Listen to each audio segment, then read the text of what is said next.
Welcome back to Paranormal M, everyone. I'm glad you're here. Before we begin, please subscribe to the channel, and if these stories help you relax or fall asleep, you can share them with friends who have trouble sleeping too. Tonight's first story is about the Five-Jaw Claw, a ghost cat from Thai folklore. People believed it could look like an ordinary cat, but there was something unnatural about it. Stories like this are interesting because they turn something familiar into something a little uncomfortable. So lie back, take it easy, and let's start. I hope you sleep well tonight.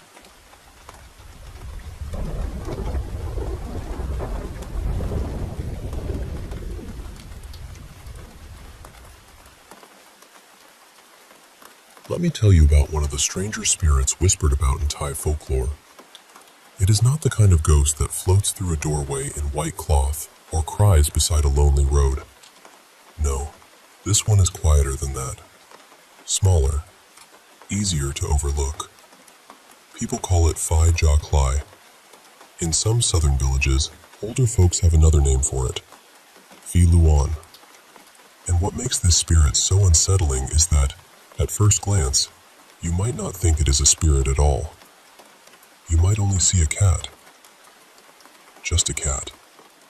Maybe it is sitting near the edge of the yard after sunset. Maybe it slips across the path in front of you without making a sound. Maybe it watches from beneath an old wooden house, where the shadows are thick and the earth smells damp. But the stories say that if you look closely, you will know something is wrong.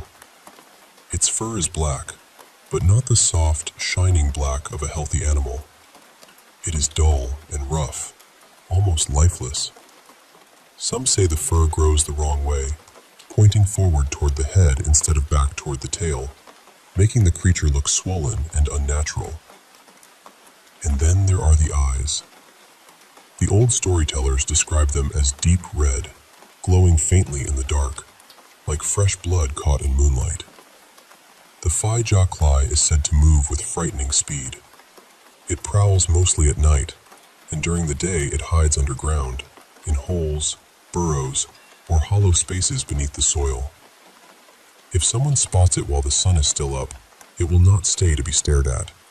It bolts away and vanishes into the earth before anyone can get close. People believed this ghost cat hated humans. Some traditions say it was not born naturally at all, but created through dark magic. A sorcerer, someone skilled in curses and hidden rituals, could make such a creature and keep it as a servant. When the sorcerer wanted revenge, the ghost cat would be sent out in the night. And once it found its victim, the trouble could begin. Illness, madness, sudden weakness, even death, if the stories are to be believed. But there is another version too. In that telling, the Five-Jaw Claw begins as an ordinary cat. Then, little by little, something changes inside it. It develops a hunger for raw flesh and blood. That hunger draws wicked spirits near, spirits known in Thai belief as prai. And once those spirits enter the animal, the cat is no longer only a cat. It becomes something cursed. What makes this legend especially interesting is that the Five-Jaw Claw was not only spoken about in village stories. There are old references to beings called Jaw Claw in ancient Siamese law, including records from the Three Seals law of the early Rattanakosin period. One strange legal idea said that if a person being accused in court could prove the accuser was one of these supernatural beings, the case could be dismissed. Now, whether people took that literally or symbolically, it tells us something important. Belief in these spirits was not just entertainment. It lived inside the way people understood danger, justice, illness, and fear. The Five-Jaw Claw is sometimes compared to Japan's Nekomata, another supernatural cat from folklore. But the Thai ghost cat feels darker in a different way. It does not need to transform into a person. It does not need to speak. It remains in the shape of a cat, and that is what makes it so disturbing. Because cats are familiar to us. They sleep beside our homes. They wander through kitchens. They curl up in doorways and stare at things we cannot see. And maybe that is why this legend lasts. The fear is not only that a monster might come from the forest, it is that something ordinary, something we trust, might be hiding a curse beneath its skin. Today, fewer people truly believe in the Fee-Jaw Cly the way they once did, but the name still appears in folklore collections and ghost stories, lingering like a scratch on an old wooden door. And somewhere, in a quiet village after midnight, when a black cat slips under the floorboards and its eyes catch the light just wrong, someone may still remember the warning. Do not follow it. Do not touch it. And whatever you do not let it know you are afraid.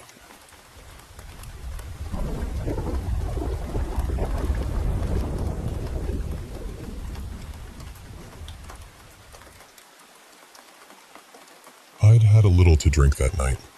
Not enough to be completely gone or anything, just enough to feel loose and tired. I was watching YouTube, and I ended up on one of those videos about disturbing documentaries. One of the documentaries they talked about was about sleep paralysis. Now, I don't have some long history with sleep paralysis, but when I was younger, I did see things sometimes. Shadows, people, animals, things that no one else ever saw. So I'm willing to admit that maybe it was just a kid's imagination, or that thing where you think you saw something and your brain fills in the rest. But there are a few things I still can't explain. A few years ago, I moved into a 3-bedroom townhouse. I moved out almost a year ago, but not because of what happened there. Honestly, it was because the rent got ridiculous. The layout was a little strange. There was one bedroom downstairs, along with the living room, kitchen, and a bathroom. Then there were 2 bedrooms upstairs and another bathroom.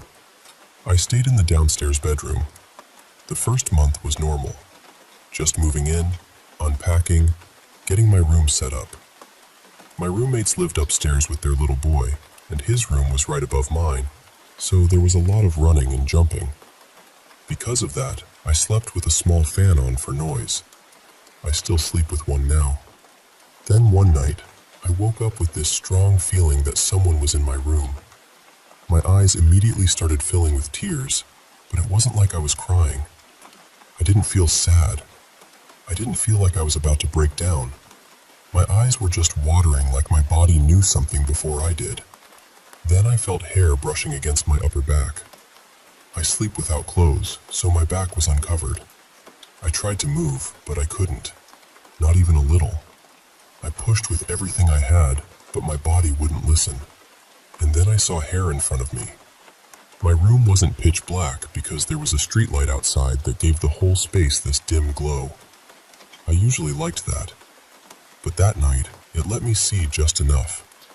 It looked like someone with long hair was leaning over me. I remember breathing carefully, staring at those strands of hair hanging into my view.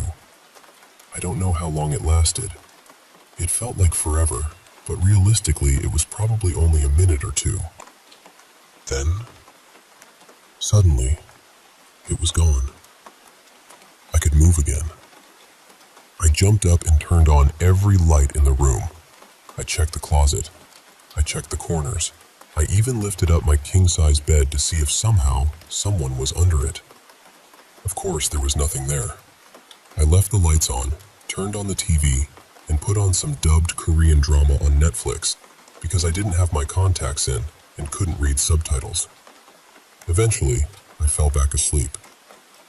The next morning, I told myself it was stress. Too many horror movies. Too much imagination. Just my brain acting weird. A couple weeks later, my friend Lacey stayed over. I woke up in the middle of the night because I thought I heard her getting up to use the bathroom. But when I opened my eyes, she was still asleep beside me. She had been drinking a bit that night, but I hadn't. Her back was turned to me, and she was completely out. Then my eyes started watering again. That same strange feeling came over me. Not fear exactly, but something close to it. Something cold and warning. This time, it felt like I was being pressed down. Not held exactly. More like there was a weight on me, pinning me in place so I couldn't move. When I was a kid, certain ghost stories would make my eyes water for no reason. I never understood it. This felt exactly like that. Then I felt breathing, right against me. And again, I saw the hair. Long hair. Not jet black, but definitely dark. Not blonde, not white. Just this curtain of hair hanging near my face like someone was bending over me. It lasted long enough for me to feel trapped inside my own body.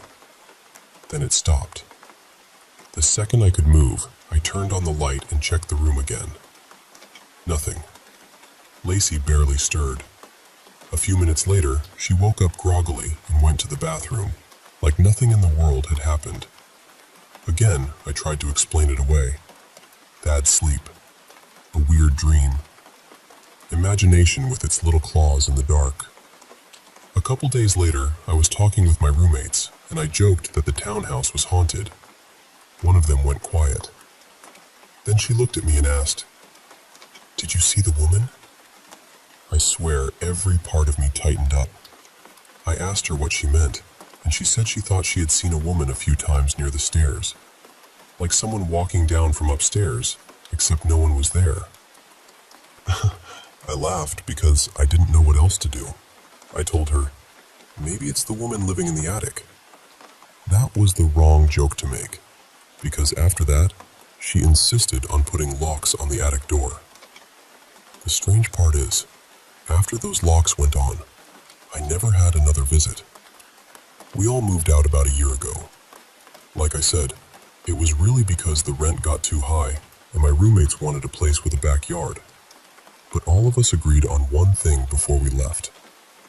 Sometimes, out of nowhere, you could smell freshly smoked cigarettes in that townhouse. None of us smoked. Nothing like that has happened in my new place. But I'll be honest with you. While I'm telling this story, my eyes are starting to water again.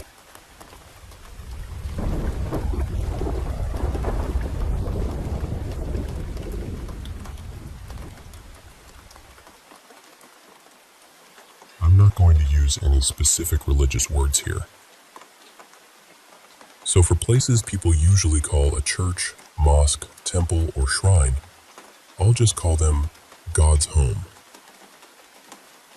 You know, as humans, we often ask God for something.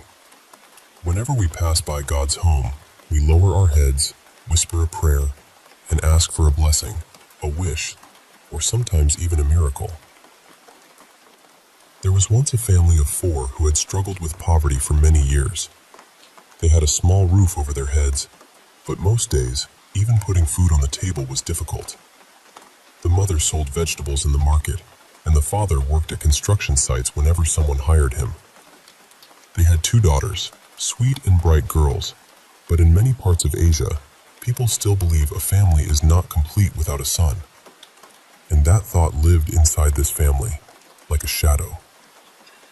Even though they could barely afford school supplies for their daughters, they kept wishing for a son. They prayed again and again. They offered small things at God's home, almost like they were trying to bargain with God. But nothing changed. Then one day, a distant relative passed away and left them a piece of land in his will. The family sold that land, and with the money, they slowly improved their life. They started eating better. The girls had proper clothes and school things. For the first time in years, the house felt lighter. But as their money grew, their promises to God grew too. It became a habit. Whenever they passed God's home, they asked for a son. They even taught their daughters to pray for a baby brother. If they traveled to another town and saw another God's home, they would stop and make the same wish again. Sometimes they promised donations. Sometimes they promised offerings. They didn't really understand what they were doing, or how many promises they were making. After some time, the wife became pregnant.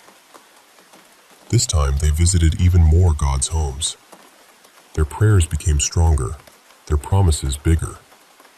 And then, the child was born. It was a boy. They named him Ariv. The family was overjoyed. They felt like their biggest wish had finally come true. They donated at some of the places they remembered, trying to keep their promises. But soon, something began to feel wrong. Ari was always sick. Not just once in a while, almost all the time. Some weeks he would get better, then suddenly fall ill again. They took him to doctors. They did tests. They bought medicines. But every report looked normal, and still, the boy kept suffering. 2 or 3 years passed like that. His health kept going down, and the family became desperate. They started thinking maybe someone was jealous of them. After all, their life had changed quickly. They had received money, their condition had improved, and then they had a son. Maybe, they thought, someone had cursed them. So one day, someone suggested they visit a medium. The parents went, hoping for an answer. The medium listened quietly and then said, "He is waiting for you to fulfill your promises." The father asked, "Who is waiting?" And the medium said, "God." The parents froze.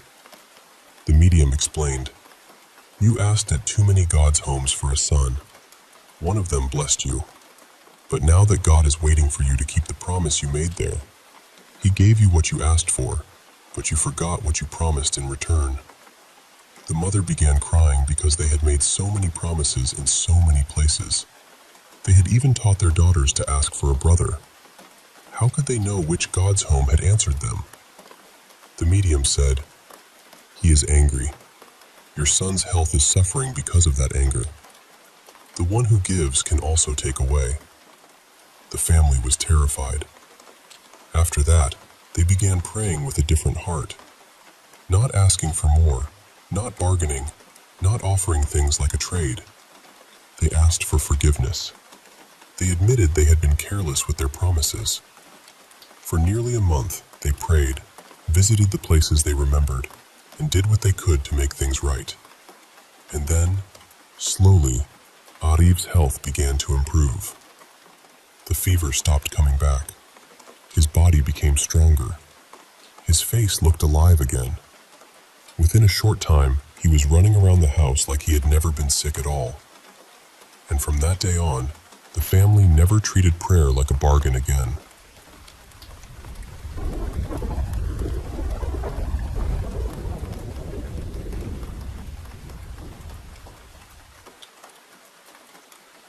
Have you ever walked past an old theater and felt, just for a second, that someone inside was watching you? That's the feeling people still talk about when they remember Eastgate Cinema in Wan Chai. It opened in the mid-1960s, right around the corner of 2 busy streets, and at first, it looked like pure glamour. There was a polished stone lobby, soft, artistic lighting, and more than 1,000 seats waiting in the dark. People came from all over Hong Kong to watch films there. Tourists came too. From the outside, it was just another beautiful cinema. But the land had a different memory. Before the theater was built, the site had been a funeral parlor. For years, families had gone there to say goodbye to the dead. Then the funeral home moved away, the building was torn down, and the cinema rose in its place. And maybe that should have been the end of it. But according to the stories, it wasn't. Not long after Eastgate Cinema opened, strange things started happening. Staff whispered about cold spots in the hallways. Some customers said they felt uneasy the moment they stepped inside, like the darkness in the theater was a little too heavy. The most famous story was about a woman who went into the ladies' restroom during a movie. She stood at the mirror, fixing herself up, when she noticed someone behind her. A woman with long black hair was slowly combing it. At first, she thought it was just another customer, but when she looked more closely, she froze. The woman in the mirror had no face, no eyes, no nose, no mouth. Just smooth, pale skin where a face should have been. The customer ran out shaking. In some versions of the story, it gets even worse. They say when she left the cubicle, she saw a headless woman standing at the sink, calmly combing the hair on her own severed head. People later claimed that part of the restroom had been built near where the old mortuary once stood. Whether that's true or not, it made the story harder to forget. Then there was the night of the impossible full house. One usher said the cinema had been nearly empty when the film began. Only a few people had bought tickets. But halfway through the screening, he looked across the room and saw every seat filled. Not with ordinary customers. With pale, silent figures. They sat stiffly in the dark, moving their hands in strange little motions, almost like they were performing some kind of ritual. The usher was too frightened to speak, but when the lights came on after the movie, the room was almost empty again. Only the real customers remained.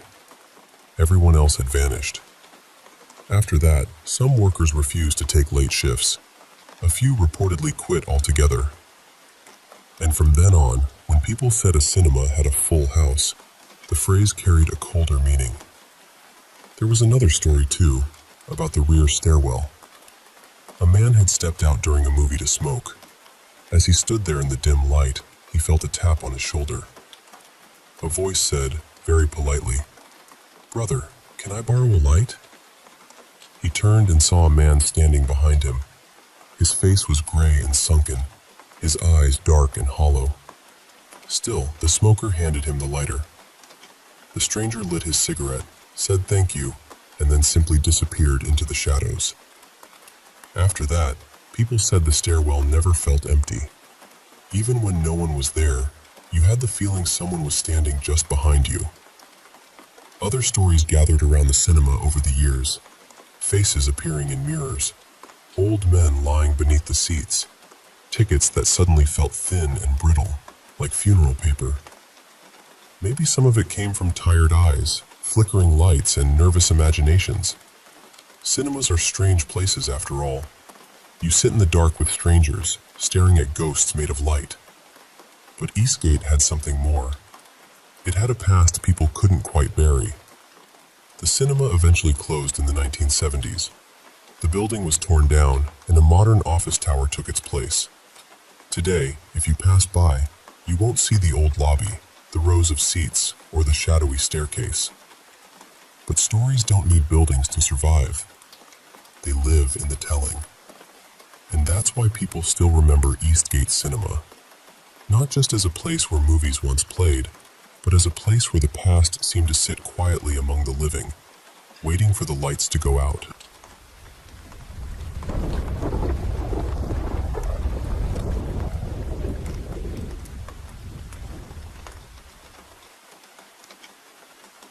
I was driving back from Texas headed toward Mississippi when I decided to pull off near Poverty Point in Louisiana.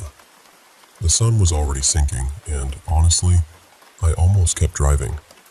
But I'd heard about the place before, and something in me thought, just go, stretch your legs, see it for yourself.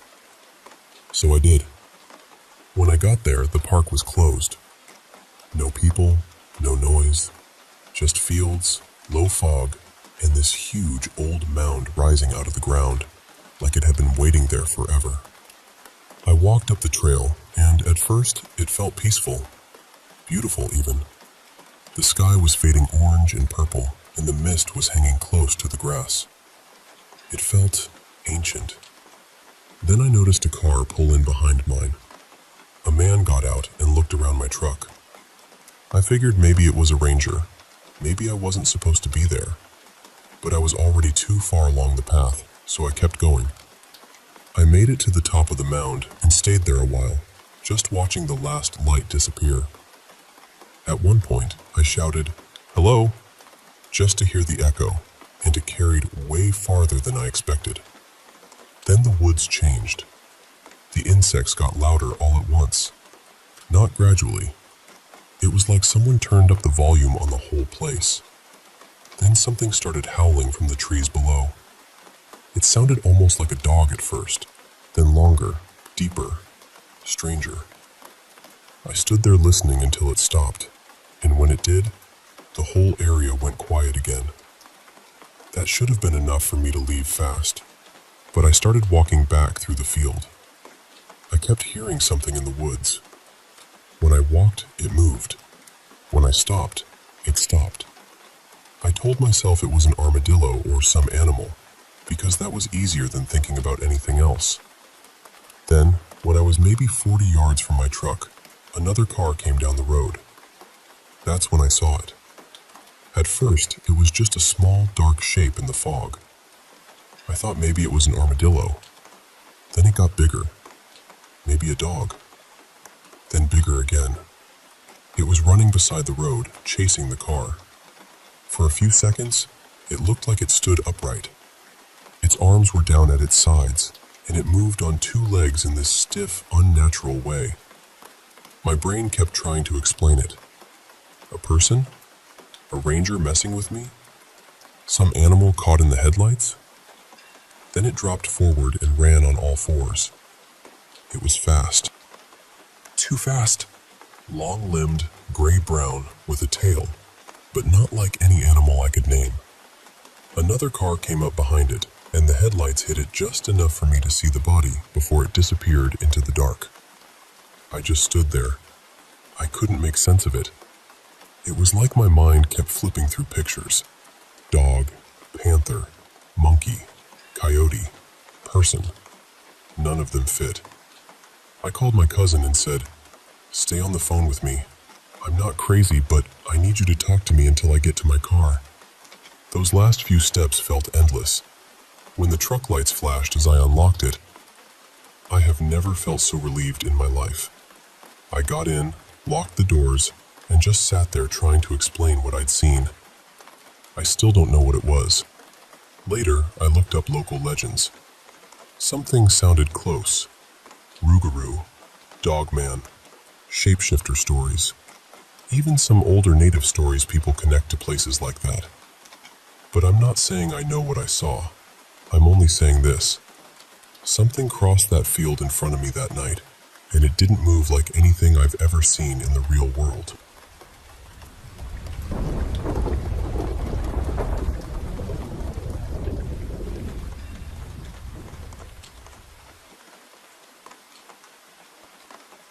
I grew up in a small village in South Gujarat, India, and honestly, people from rural places will probably understand what I mean right away.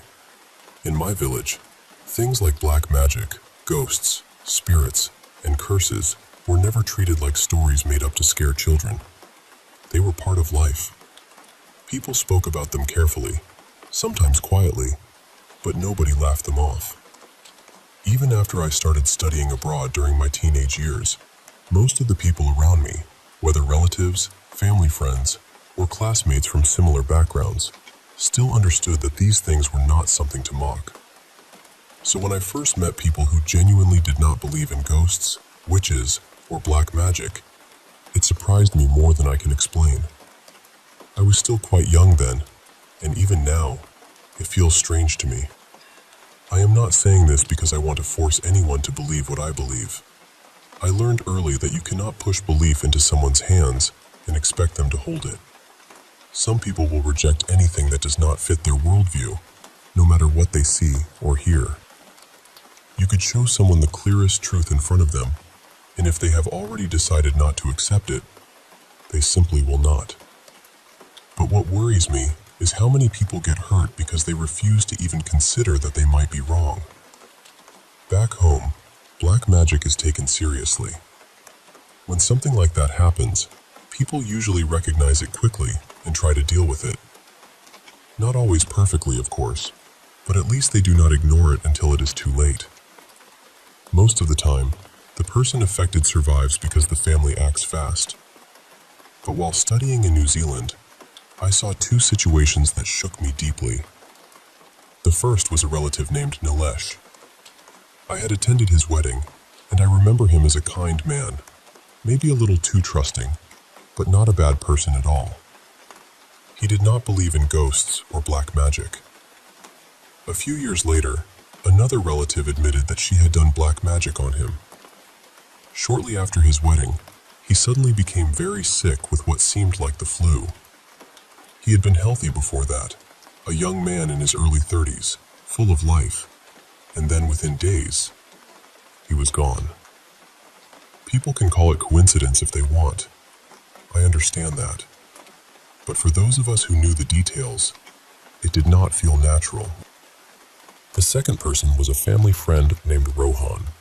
He called himself a secular humanist, and he was very firm about not believing in God, spirits, or anything beyond what he could explain. I always felt he was too dismissive, not because he asked questions, but because he refused to respect even the possibility that something could exist outside his understanding. One day, his mother was given food by a woman she barely knew. There were concerns that something had been done to it, but Rohan ate it anyway because he wanted to prove that black magic was nonsense. A few days later, he became severely ill. A spiritual practitioner in India was contacted, and interestingly, he did not say to avoid doctors. He actually told the family that Rohan needed to go to the hospital as part of the treatment. But Rohan refused for several days, partly because he did not want to follow advice that came from someone connected to the paranormal. By the time he finally went, his condition had become very serious. He slipped into a coma and passed away soon after. The cause was never clearly explained.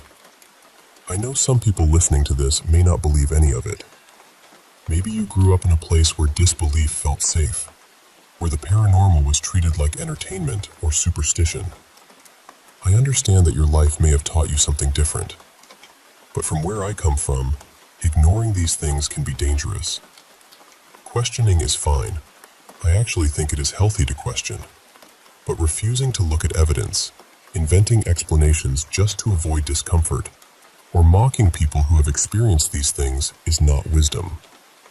It is pride dressed up as logic. When life is normal, it is easy to say, "I don't believe in any of that."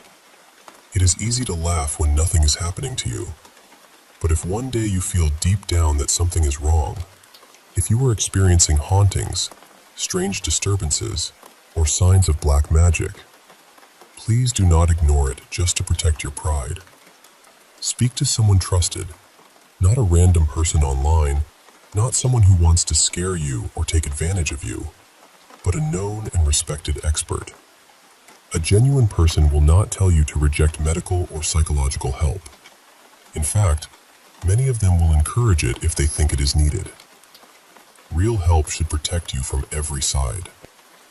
Now that I am older, I am trying to understand people who do not believe.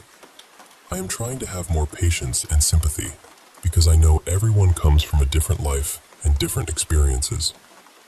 But I also feel strongly that awareness matters, especially about black magic. I do not have a full plan yet, but I know I want to do something. Even if it only helps a few people take these things more seriously before it is too late, that would matter to me.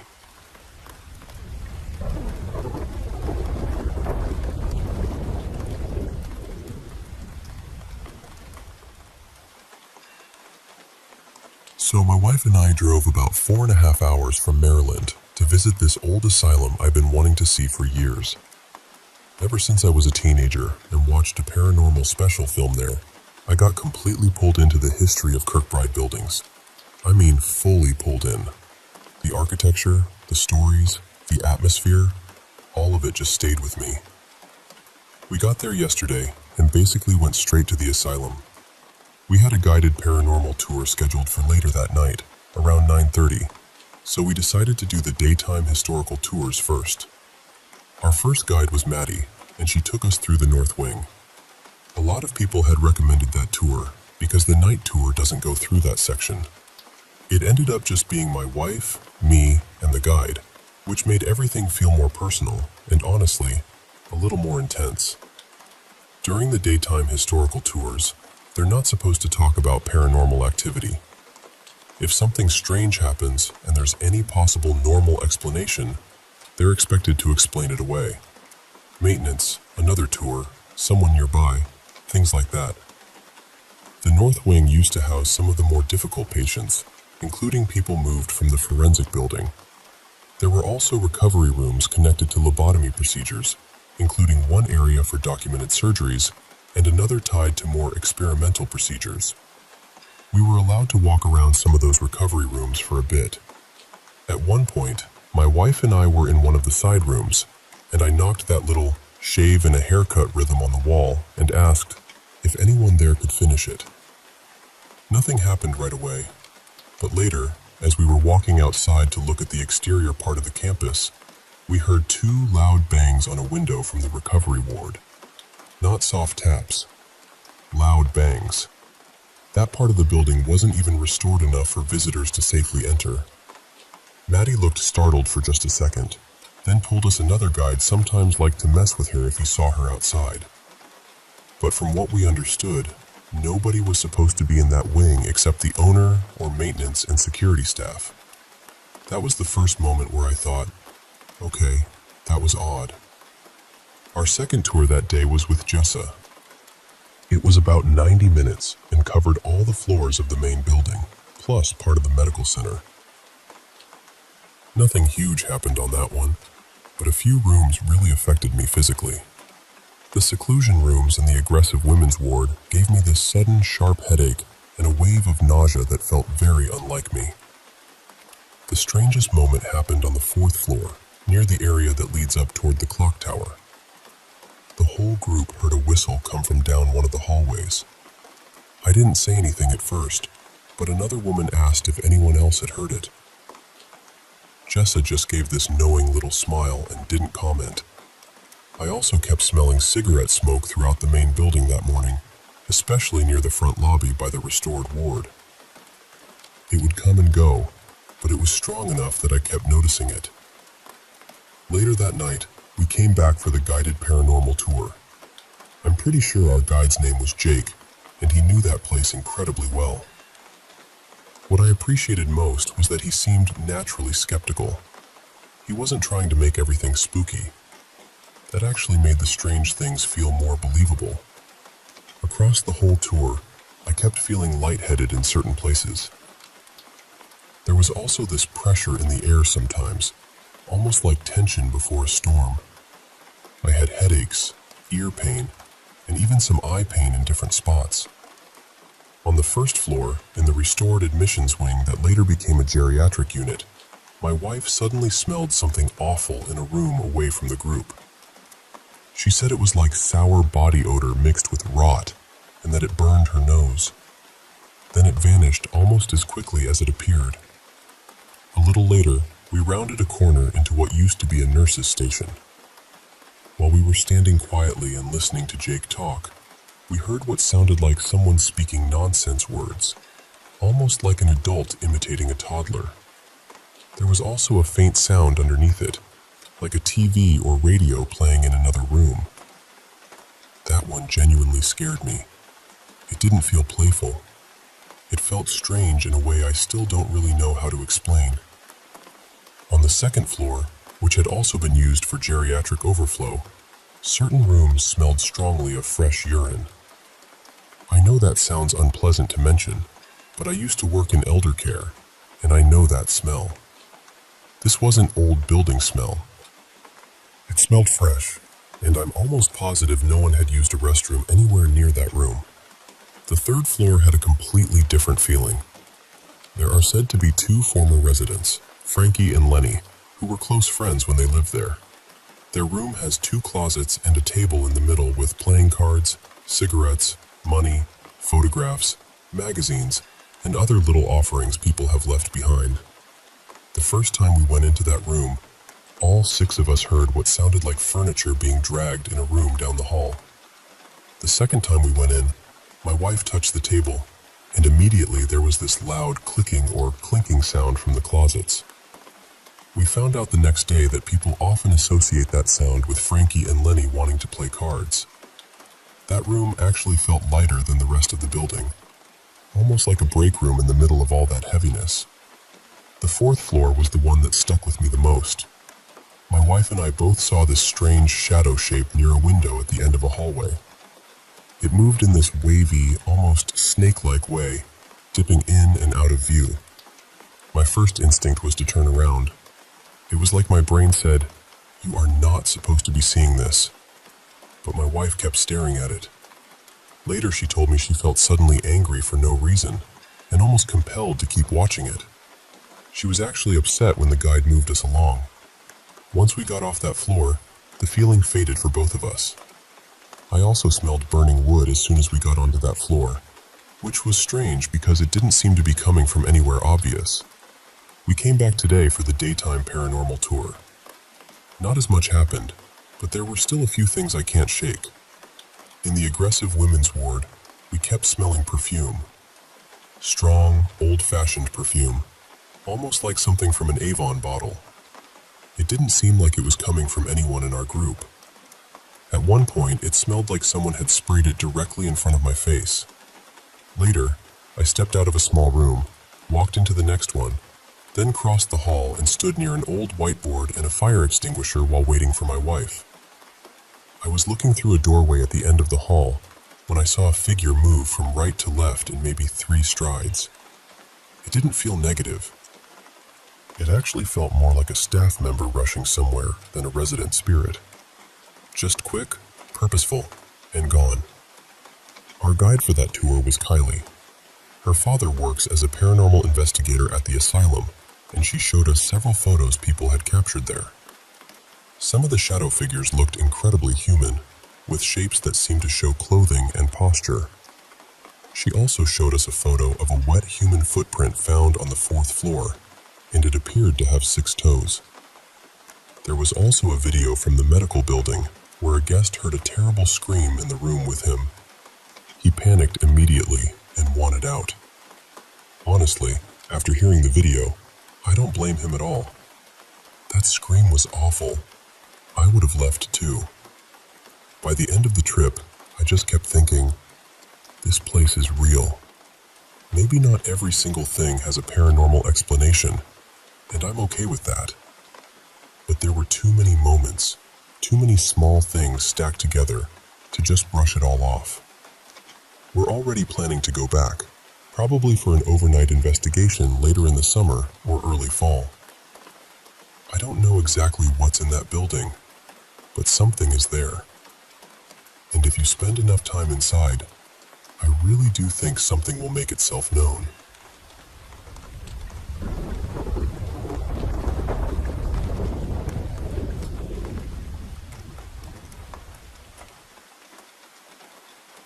I'm the oldest child in my family, and I'm 20 now. My younger brother Ryan was born in 2009, so he's 16. Before he came along, though, my mom went through a really painful stretch. Around 2008 and early 2009, she had several pregnancies that didn't make it. Some were miscarriages, and some were medical emergencies tied to complications with her blood type. She's A negative, my dad is O positive, and because she was still pretty young and things got complicated, most of those pregnancies ended early. But the one right before Ryan was different. That baby was a boy, and my mom lost him around the 7th month. She saw him after he was delivered. He was still, and I don't think that image ever really left her. Not long after that, she had my brother. And as we grew up, she would tell us something I never knew how to process. She said sometimes she could see that baby, or hear him crying. She said it happened so strongly at times that she would start lactating, even though she knew it wasn't Ryan crying. And this didn't just happen once or twice, it carried on through my brother's childhood. Now that we're older, she still talks about him. She says whenever she starts to forget him, even a little, he shows up again. And the thing is, I'm not particularly religious. I'm not someone who jumps to spiritual explanations. Neither is my brother. But we've both had moments in this house where we felt something. Lately, I've even started seeing him too. Not clearly. Not like someone standing in front of me having a conversation. It's more like a tall, thin figure passing through the edge of my vision, wandering through the house like he lives here too. My mom has this theory that he feels left out. Whenever she buys something for Ryan out of love, or whenever our family is happy and laughing together, she thinks he gets upset. Not angry exactly, more like he wants to be included. We live right under the terrace, and in the evenings, we sometimes hear what sounds like someone running around up there. Sometimes it sounds like a ball bouncing. The strange part is that one of our neighbors once told my mom he saw her kid playing with a ball on the terrace. The ball had rolled over to his side, since our terraces are on the same level and right next to each other, so he returned it. But Rianne hadn't played on the terrace in years. A few days ago, my mom said she was in her room and heard someone tossing a ball in the hallway outside her bedroom, over and over again. Throwing it, chasing it, throwing it again. She checked, and it wasn't Rianne. He was asleep. There was another time that still sticks with me. It was summer break, late at night, probably around 2 in the morning. Rianne and I were in the living room watching movies. We were laughing a lot, getting along better than usual, just having one of those rare sibling nights where everything feels easy. At some point, I put my earbud case on the sofa. Rianne saw me put it there. Then, seconds later, it was gone. And for some reason, we both got really unsettled. Our house is old and cluttered, so losing something small shouldn't have been a big deal. But this felt different. We searched everywhere. We tore through cushions, checked under furniture, looked in rooms we hadn't even gone into. Eventually, our parents got involved too. Nothing. After hours of searching, we gave up and went back toward the living room. And there it was. The case was sitting neatly on the sofa, right where anyone could see it, directly in the line of sight from the doorway. It wasn't hidden. It wasn't wedged between cushions. It was placed there plainly, almost carefully. Rianne and I didn't even have to say it. We just knew. This summer, I'm back from college, and our family has been planning a big trip. So there's been a lot of family time, a lot of shopping, a lot of excitement. My parents have been buying things for both me and Rianne, and according to my mom's theory, that's exactly the kind of thing that makes him show up. And sure enough, I've been seeing that lanky figure around the house again. The strange thing is, I'm never scared. My mom says she isn't scared either when she sees him. She says he doesn't mean harm. But she also believes he gets jealous sometimes, especially when everyone dotes on Rianne. And honestly, we do. Everyone loves Rianne. He's the youngest, and he gets a lot of affection. Sometimes, after days when he's been especially spoiled or fussed over, Rianne will suddenly feel sick. Just a little fever, a little weakness, nothing serious. By morning, he's usually fine. My mom says it's because the child feels jealous of him. So yeah, I joke sometimes that it's basically middle child syndrome from beyond the veil. But I still wonder about it. Is this normal? Do ghosts grow up with the family they never got to join?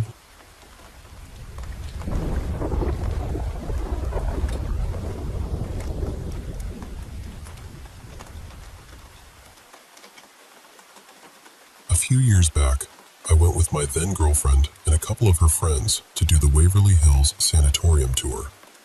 It was for one of their birthdays, and I'll be honest with you, I've always been skeptical about paranormal stuff. Not closed off to it exactly. I actually want to believe there's something more out there. I just don't usually accept things unless I've seen them myself. My brain always tries to find the reasonable explanation first, before letting me jump to anything supernatural. So we get there, and the guides are doing their usual talks. You can tell some of it is probably something they've said 1,000 times before, but even so, the place has a heavy feeling to it. It's creepy in a way that gets under your skin. Even if you don't believe in ghosts, the history alone is enough to make the whole building feel charged. We moved through different parts of the facility, and our guide showed us some strange photos that had supposedly been taken in the rooms we were standing in. He also took us down near the tunnel they used back then, and honestly, the whole tour was really interesting. I learned a lot. But at that point, I still felt like most of it was probably just part of the experience. A haunted tourist attraction, you know? Creepy, well done, but still a show. Eventually, we got to the dorm and kitchen area. The guide started telling us about the hauntings people had reported there. The dorm rooms were small, maybe around 12 feet across, with old door frames instead of actual doors. On one side, there was a balcony area. On the other side was the hallway where our group was standing. Then the guide said he wanted to try something with shadow figures, or shadow people. Personally, I've always thought that kind of thing could be your brain playing tricks on you in the right lighting.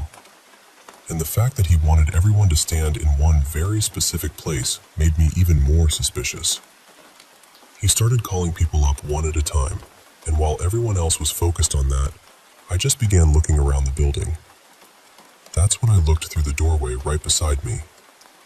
Across the room, on the far side, I saw a man standing there. I couldn't make out his face clearly. It was too dark. But there was this faint bluish light around him. I still don't know if it came from him, or if maybe there was some emergency light nearby that I didn't notice. He looked about 5'9". He had shoulder-length white hair, a white shirt, a faded denim jacket, denim pants, and a bit of a belly. He was just standing there, looking in our direction. We stared at each other for what felt like forever, but it was probably only 15 seconds. And here's the thing that bothered me right away. From where he was standing, he wouldn't have been able to see whatever shadow experiment the guide was doing. So whether he was a real person or something else, it was deeply unsettling. Just this man standing completely still across a supposedly haunted dorm room, watching in silence. Then he turned and slowly started walking away. The second his face passed behind the wall, I moved. I practically jumped through that dorm room. One step in the middle, then straight to the other doorway, looking in the direction he'd gone. There was no one there. My first thought was that maybe he ducked into another dorm room nearby, but he would have had to move fast. Really fast. And when I checked, there was no sign of him anywhere. That alone would have been strange enough, and honestly, it stuck with me. But the part that really made me question everything happened after we got home. We were exhausted, but we still had to take care of the dog and the cat. Both of them came right up to greet us when we walked in, so we knew exactly where they were. We sat down in the living room for a minute, just trying to settle back in. Then a ball came flying out of my office and rolled into the living room. Both animals were sitting with us. I went into the office and checked it the same way I had checked those dorm rooms. Nothing. Nobody there. Nothing out of place that explained it. That happened about 4 years ago, and I still think about it. I'm not saying I have every answer. I don't. But I do believe we ran into something that night. And one last thing. After I saw that man, I started paying close attention to everyone in our group and all the workers whenever we got into brighter, more open areas. I looked hard. Not one person there had that white shoulder-length hair. Not one person was dressed like him.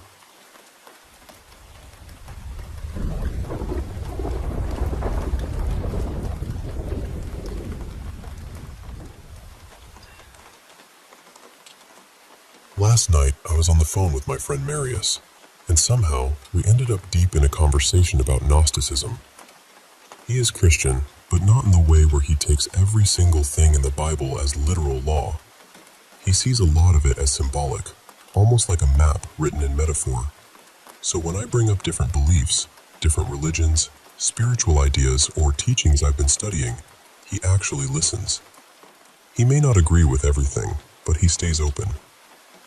I started telling him about the demiurge, the archons, and the whole idea behind Gnosticism. I'm still learning, so I know I might not explain everything perfectly, but I was trying to talk through what I understood. I kept coming back to the demiurge, this ignorant creator figure who made this world and keeps souls trapped here, feeding off our emotions, our pain, our fear, our energy. I don't even know if I have the right words for it, but that was the feeling I was trying to describe. Then the conversation drifted into this heavier place. We started talking about how, honestly, we both kind of hope none of these religions are actually true. He asked me, what if there are other worlds out there? Other planets with beings like us, or even more advanced than us? And I said, they're probably doing the same thing we are. Making stories, creating gods, building religions, trying to explain why they're here. That thought made both of us feel tired in a strange way. Like, what if every conscious being everywhere is stuck asking the same impossible questions? Then Marius just kind of threw his hands up and said, I don't want that. I really don't want that. And I understood him completely. We both said it might be easier if, after death, there was just nothing. Just darkness. No judgment. No God. No demiurge. No endless spiritual puzzle to solve. You live, you do what you choose to do, and then it is over. If you want to be kind, you be kind. If you do not care, that is still your choice. No cosmic scoreboard. No one fighting over who had the truth.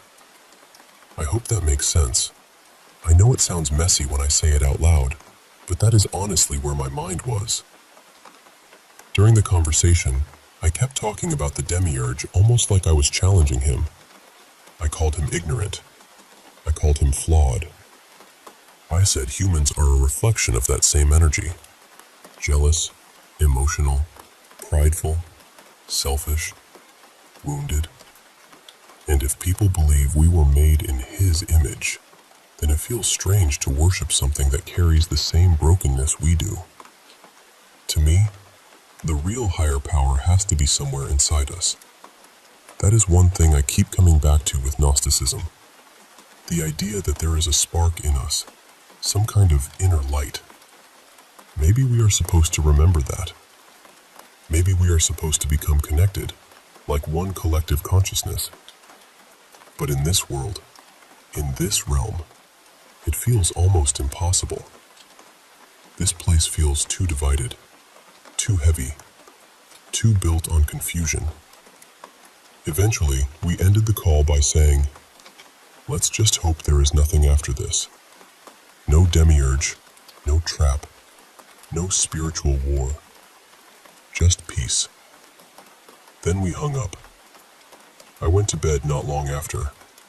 My back had been hurting, so I had a warm heating pad tucked against it. I was lying on my stomach, holding my stuffed bear close, and I fell asleep pretty fast because I was exhausted. Sometimes, right after I close my eyes, I get this short little dream before I actually fall into a deeper sleep. It usually happens within the first 20 minutes. I'll dream, wake up for a second, and then go back to sleep for real.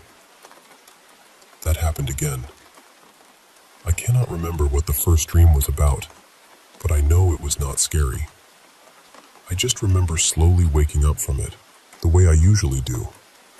But as I was waking up, something felt wrong. It felt like sleep paralysis, but not the kind I normally experience. Usually I cannot move at all. This time, I could move my arms. I could open my eyes. My upper body was not completely frozen, but my lower body felt stuck, almost disconnected, like it was pinned to the bed. Then I opened my eyes fully, and I saw something. There was this dark figure in my room, completely black. Not shadowy in a soft way, but deep, heavy black. I could see its eyes, though. They looked pale, almost white. I could not really make out its lower body, but the upper half looked large, especially the head. It had something hanging down from it, maybe long hair or thick strands. And it had 2 black horns. They were not huge, but they were clear enough that I knew what I was seeing. It kept jerking toward me, like like it was trying to rush at me in short bursts. It would move forward, then stop, then move forward again. It felt like something was holding it back, like it wanted to get closer, but could only come so far. I was terrified. Not just scared, but shocked in a way that made everything feel unreal. My arms were kind of holding me up, but my lower body would not respond. All I could do was stare at it. I do not even know if I fully felt the fear in the moment, because the shock was louder than everything else. Then, after a little while, it was gone. I looked around my room, trying to understand what had just happened. My heart was racing. The whole room felt different, like the air had been disturbed. I started praying. I prayed to the Almighty, to the Divine, to anything truly good and higher than whatever that thing was. I rebuked it. I kept saying it over and over, telling it to leave me alone, telling it had no place near me. Then I got up and used Florida water around my space, because I needed to do something physical. I needed my room to feel like mine again. After that, I was not exactly scared anymore, but I was still shaken. I kept sitting there thinking, what was that? Was it connected to what we had been talking about? Was it the demiurge? Was it something under him? Or was it just my mind pulling something from the conversation and turning it into a nightmare? I do not know. But it felt real, and even now, I keep wondering what actually came into my room that night.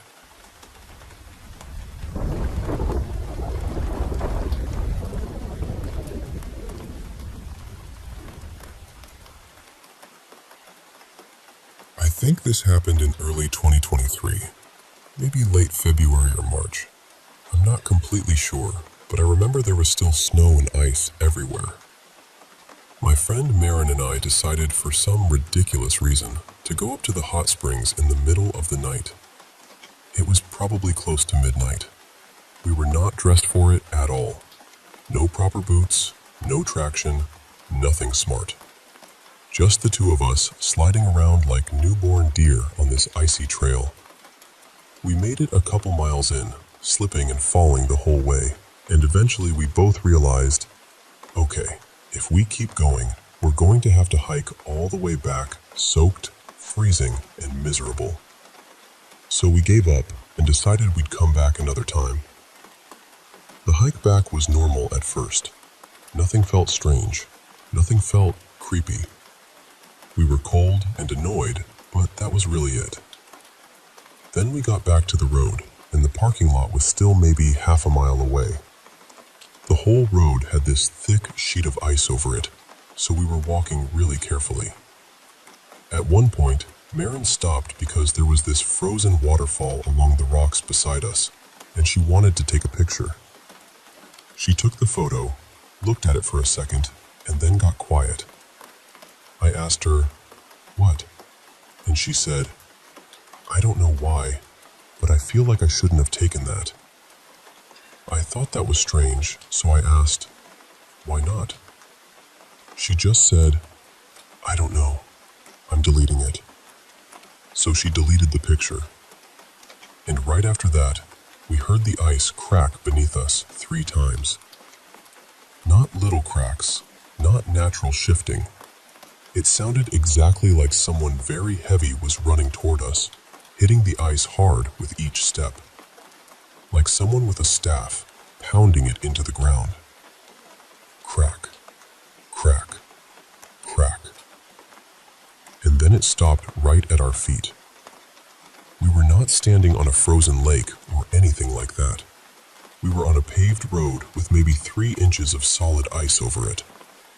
It should not have been cracking like that. Not with that kind of force. Not in that pattern. It felt intentional. We both froze. I grabbed her, she grabbed me, and for a second, neither of us moved. Then we both knew, without really needing to say it, that we had to get back to the car. So we started walking as fast as we could without wiping out. We were holding on to each other, trying not to slip, and we could hear footsteps behind us. moving back and forth. First one side of the road, then the other. Then they seemed to move up the hill on our right, still keeping pace with us. The worst part was this overwhelming feeling that we should not turn around. It wasn't just fear. It was more like a warning inside my body. Don't look. Don't acknowledge it too much. Just keep moving. We did say out loud that something was following us. We were praying too, just asking for protection, talking to each other enough to stay calm, but not too much. The river was down below us on the left, flowing the opposite direction from where we were walking. And then I started hearing a man's voice from that direction. It sounded like he was floating along beside us somehow, keeping pace with us from down by the water. In my mind, I kept getting this image of a man drifting on something, maybe a raft, though I have no idea why. At first, the voice was going back and forth between chuckling and crying, laughing a little, then sobbing, then laughing again. I told Marin, "I'm hearing a man's voice." She said she could still only hear the footsteps. And as soon as she said that, the voice changed. It said, "Help." Then again, louder, "Help." Then a third time, "Help." It didn't sound like someone who truly needed help. It sounded like someone pretending. Like it knew we weren't going to fall for it, so it was just trying to scare us instead. After the third time, Marin said, "I hear it now." That made it worse somehow. Finally, we could see the parking lot ahead of us. As soon as it came into view, the man's voice turned into this wild, hysterical laughter. Just laughing and laughing from down by the river. Then the footsteps up on the hill to our right stopped sounding like footsteps, and something started whispering at us. "Wait." Then louder. "Wait." Then, "Come back." The voice by the river started fading, but the thing on the hill kept calling after us. By then, there were patches where we could see the actual ground under the ice, so we stopped being careful and just ran. We got to the car, jumped in, shut the doors, and drove away. And that was it. I've been to those hot springs during the day, and honestly, they're beautiful, peaceful, quiet. The kind of place that feels almost unreal in a good way. But I don't think I'll ever go back there at night. Not even with a group. I've experienced strange things before, but that night felt different. It felt like something was playing with us, and it wanted us to know it was there. That is one place I will never whistle in the dark.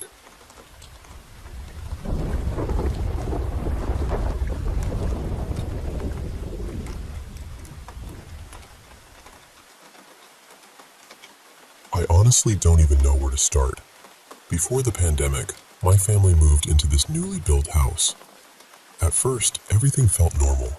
Nothing strange, nothing scary. It just felt like a fresh start. But then the pandemic happened, and suddenly I was stuck at home all the time. My sleep schedule got completely ruined. I would sleep in the morning and study at night, so most nights I was alone at the dining table, trying to focus. Our dining table had 6 chairs. One night, while I was studying, I saw something in my peripheral vision. It looked like people were sitting around the table. Not shadows, not vague shapes. People. And they were wearing barong. I tried to calm myself down. I kept thinking, "You're just tired. You need sleep. This is probably just your mind playing tricks on you." But even while I was telling myself that, I was scared. I tried to stand up, but both of my feet suddenly felt freezing cold.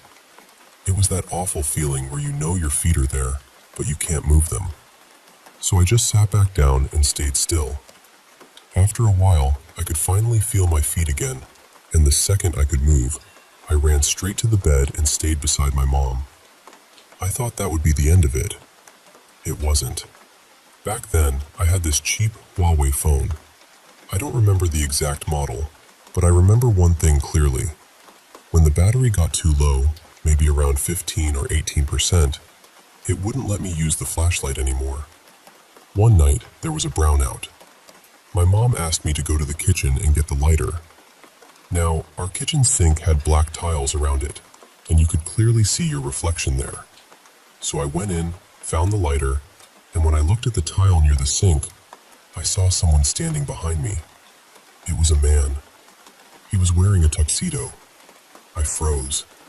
Then right at that moment, my phone's flashlight shut off because the battery was low. Everything went dark. I ran. I didn't care that I couldn't see properly. I almost tripped on the stairs, but I just kept going. And yes, I have brothers, but none of them would be wearing a tuxedo at night in that heat. Also, it definitely wasn't them. The shape, the height, everything was wrong. Another time, my nephew had just gone back to his mother's side of the family. I was actually relieved because the house was finally quiet. I was alone, and since it was still morning, I decided to clean. While I was moving one of the chairs, I saw a little boy run past me. He was laughing. Even though the chair I was holding was heavy, my eyes followed him. Then when I turned, I saw a girl sitting on the stairs. In my head, I even remember thinking, "She's pretty." Then suddenly it hit me. I was alone. There were no kids in the house. No one was supposed to be there. And the strangest part is, after I realized that, I couldn't remember what the girl looked like anymore. It was like the memory of her face just disappeared. I ended up going outside and waiting there until someone came home. There was also this one time when I was in the room I shared with my mom.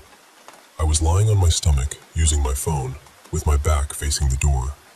I heard the door creak open. Then I heard footsteps on the tile. After that, I felt someone sit on the bed. I assumed it was my mom. Usually my mom talks to me first, but that time, she was quiet. So I started talking to her. I asked, "What's for dinner?" and said a bunch of other random things. No answer. I hate being ignored, so I was about to turn around and complain. But when I looked toward the part of the bed where I felt someone sit, there was nothing there. Later, I asked my mom and everyone else if they had gone into our room. No one had. My brothers were busy doing their own things, and at that time, it was just me and my mom at home. So apparently, I had been talking to no one. My mom said maybe it was the cat jumping on the bed, but I know it wasn't. If it were my cat, she would have climbed onto my back like she always does. And cats don't wear slippers. I heard slippers on the tile. Another weekend, I woke up around 8 or maybe 10 in the morning. I thought everyone was home. Everything felt normal. I figured my mom was outside feeding the chickens or gossiping with the neighbors, and I thought my third brother was just in his room. I was boiling water near the sink, and again, because of the tiles, I could see reflections. Then I saw my brother's reflection behind me. I even prepared myself because he always liked to poke my waist, and it hurt, so I was ready to fight back. But he just ignored me and walked past. Then I heard his room door slam shut. A little later, I went to our room. Our rooms were right beside each other, separated only by a thick wall. Then I heard something hitting the wall. I could even feel the vibration from it. I thought he was kicking the wall from his side, so I kicked back. It kept annoying me, so I finally decided to go outside and confront him. But just as I was about to do that, my brother entered the house. He had just gotten a haircut. That means he hadn't been in his room at all. My mom had gone out for groceries. My first brother had gone to work. My third brother had gone to get his hair cut. So who did I see in the reflection? And who was I kicking the wall with? There are honestly so many more experiences, but after a while, it started to feel almost normal. A lot of people in my family have a history of seeing things like this. But for me, it didn't really begin when we moved into the new house. It just became harder to ignore.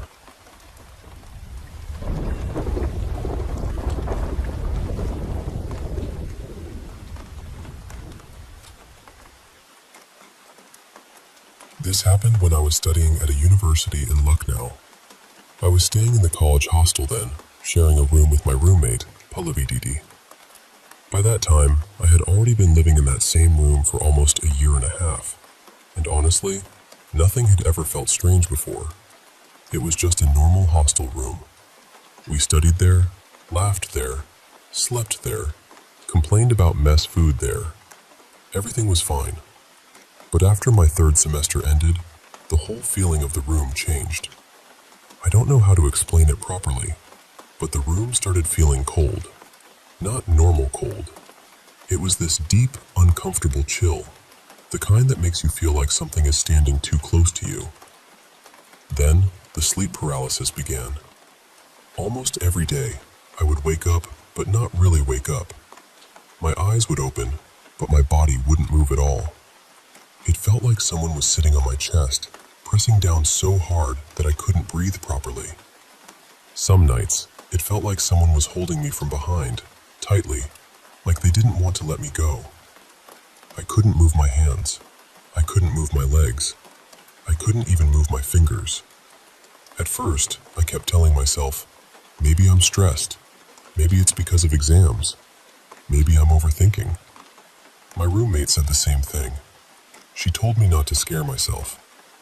So, I tried to ignore it. But then, the dreams started. And they were not normal dreams.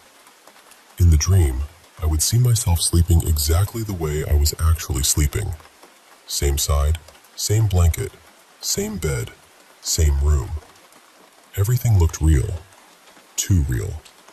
And near my feet, there would be a tall, black shadow. It didn't move. It didn't speak. It just stood there, staring at me. That same dream came again and again. Every night, the same room, the same shadow, the same heavy silence.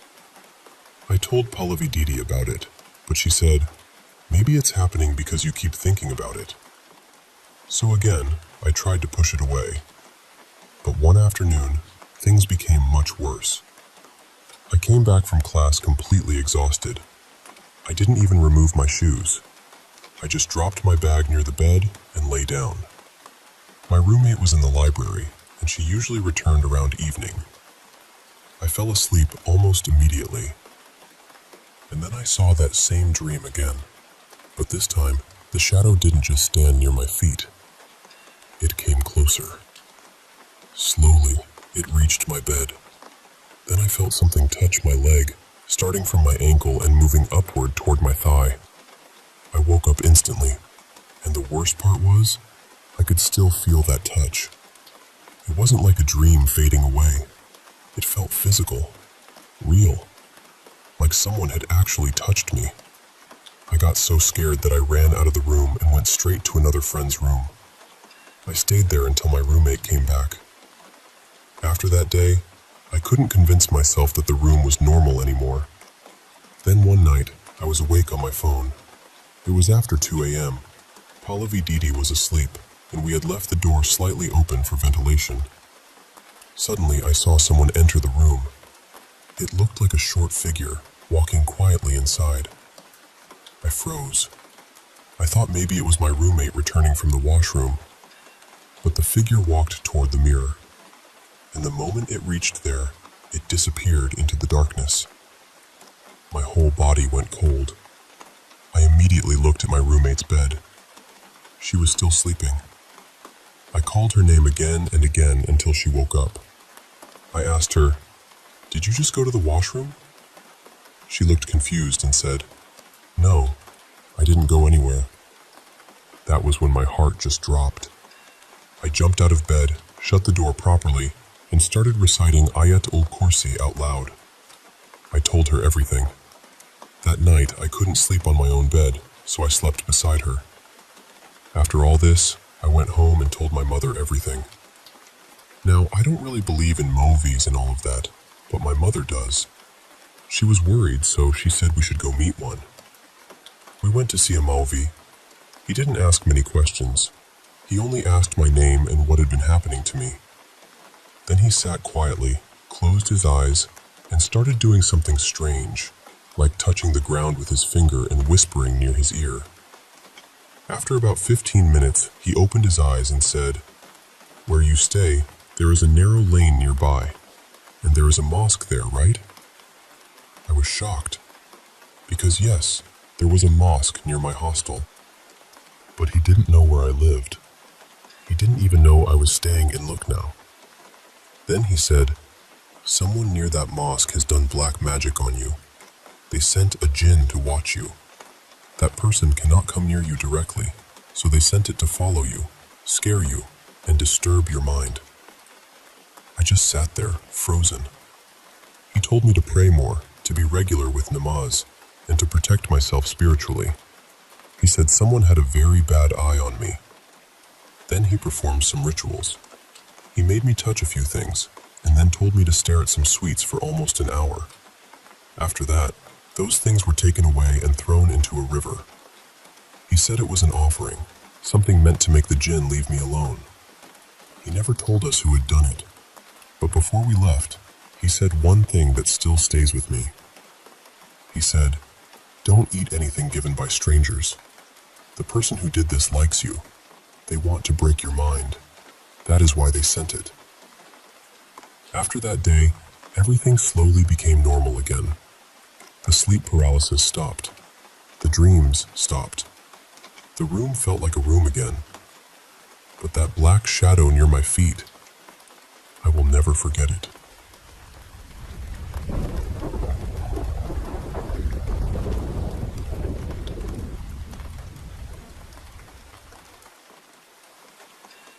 For a little bit of context, I honestly do believe I've always had some sort of spiritual sensitivity, even if it's only a quiet, small kind of thing. I get these strange gut feelings, and they're not always easy to explain. I remember knowing the last time I saw my granddad would be the last time. I have the same feeling with someone close to my partner's family too. Neither of them was unwell at the time, so there was no real reason for me to think that. But within a few weeks, both of them had passed away. I also had an incredibly vivid dream about my dad dying not long before it actually happened. It was so intense that I told a few of my friends about it because I couldn't shake it. Another time, I woke up in the middle of the night so suddenly that I startled my partner awake as well. The next day, I found out that around that exact time, my best friend's mother had died. And I've seen things too. I don't really know what else to call them except spirits. They look like real people for a second, usually out of the corner of my eye, and then they just disappear. But the worst of it happened when I was a teenager. I swear the house I lived in back then was haunted. I used to hear footsteps moving down the hallway beside my bedroom when nobody else was home. I constantly felt like I was being watched. One night, I was in the shower when this freezing cold breeze suddenly came over me. It was so cold that I got goosebumps everywhere, even though I was standing under really hot water and the whole bathroom was full of steam. I closed my eyes and stood directly under the water, trying to warm myself back up.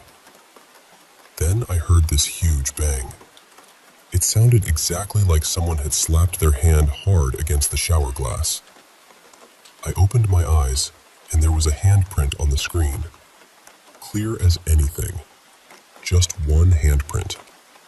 The fingers looked wrong somehow, like they were too short or strangely shaped compared to the palm. Then, almost immediately, my phone started ringing. It was an unknown number.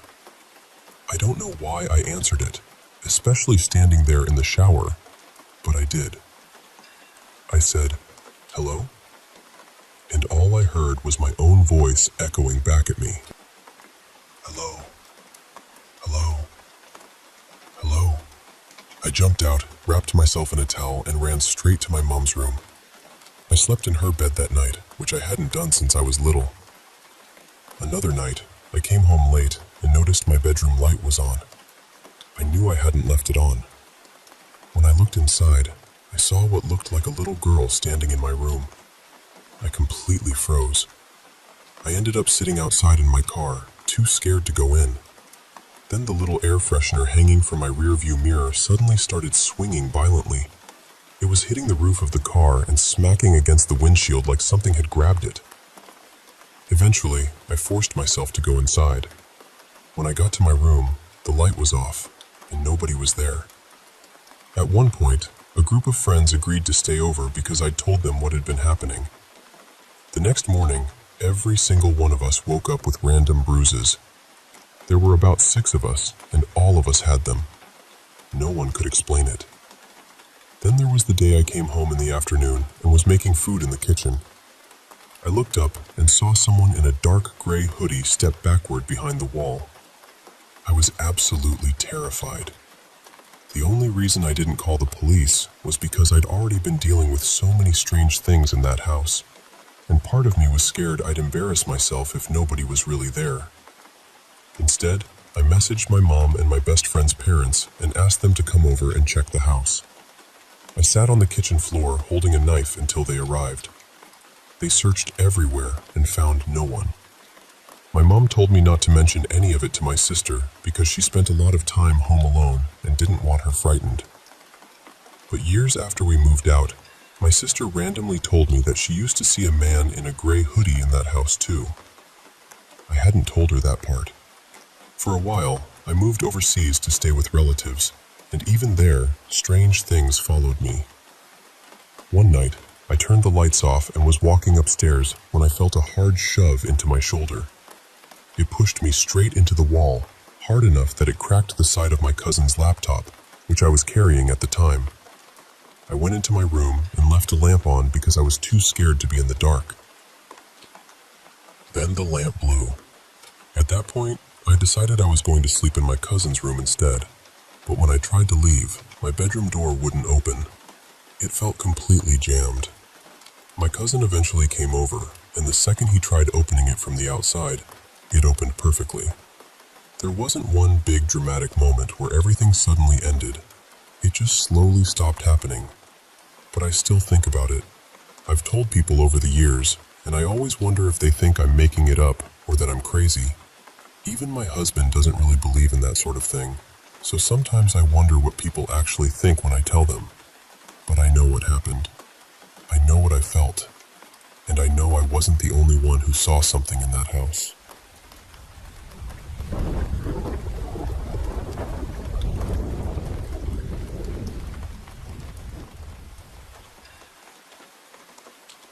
I want to tell you about something that happened on a Friday night, because even now, thinking back on it, there's this strange weight to the whole thing. My girlfriend Lena and I had grabbed something to eat, and afterward we headed back towards St. Augustine's School on 6th Avenue. We'd been there before, and we wanted to see if we could investigate again. But when we walked around the back, the whole place was fenced off. There were signs warning about 24-hour security cameras, so we decided not to push it. Instead, we started walking around the neighborhood, just seeing if anything else nearby had the same kind of energy. Almost right away, a black cat crossed in front of us. That caught our attention because the exact same thing had happened to us once before at the Copper Queen Hotel in Bisbee. And sure, you can call it superstition, but when you're already in that mindset, little things start to feel louder. We kept walking, and Lena noticed another cat slipping behind a big stone wall. Then a few houses down, I saw a large black cat stretched out on a porch. A little later, she pointed out a small gray kitten with dark stripes lying oddly in the grass. Something about that kitten really unsettled me.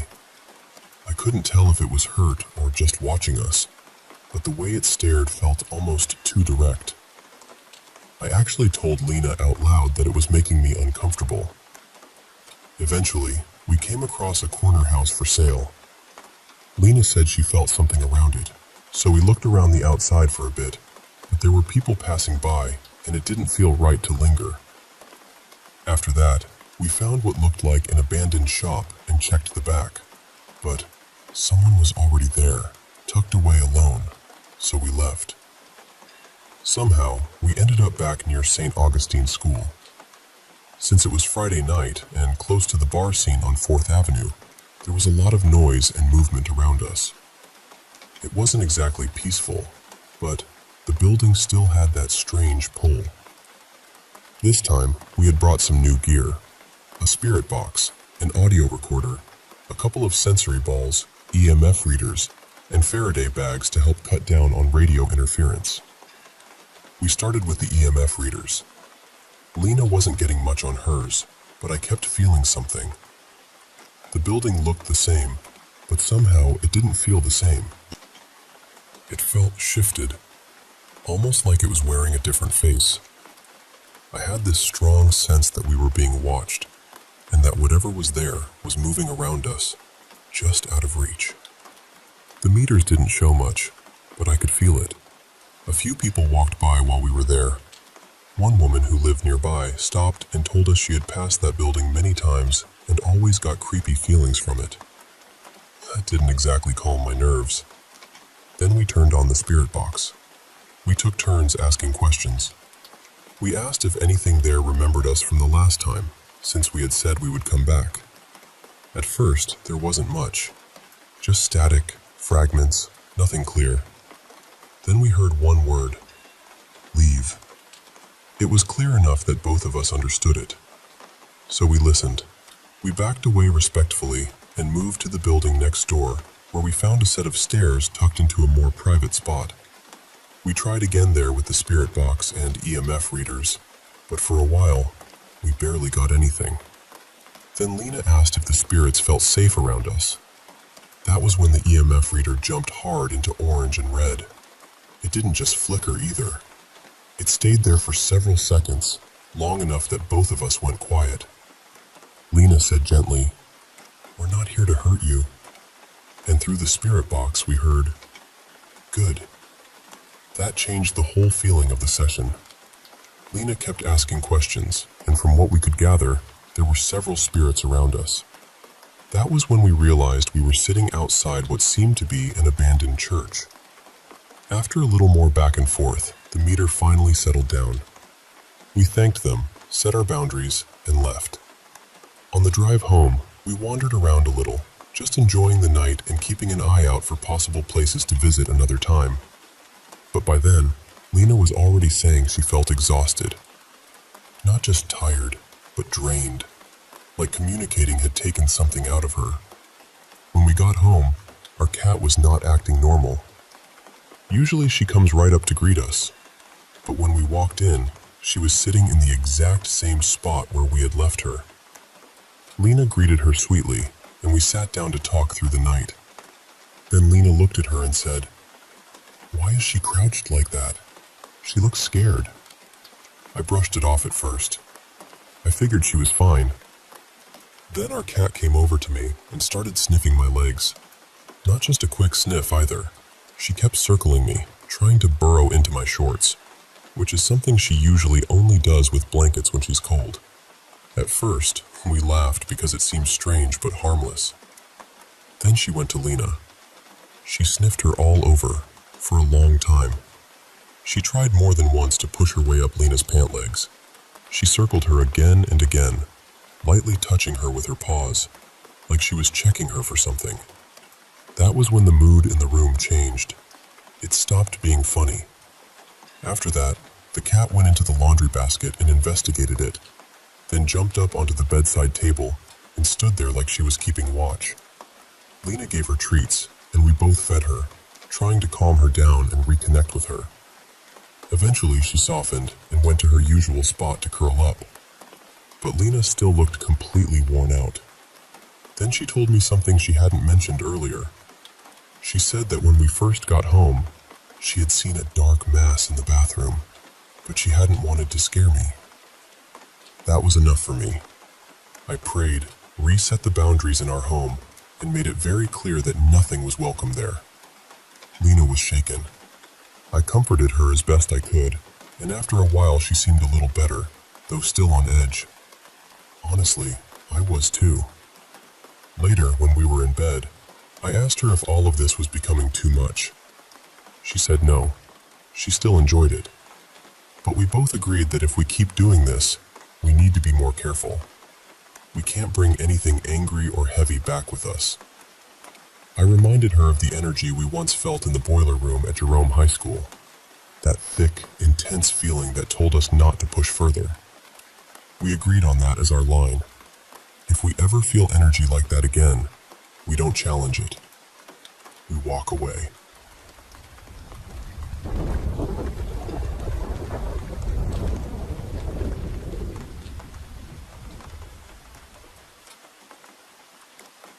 I was driving home from my friend's place one night, and she lives about 45 minutes away from me.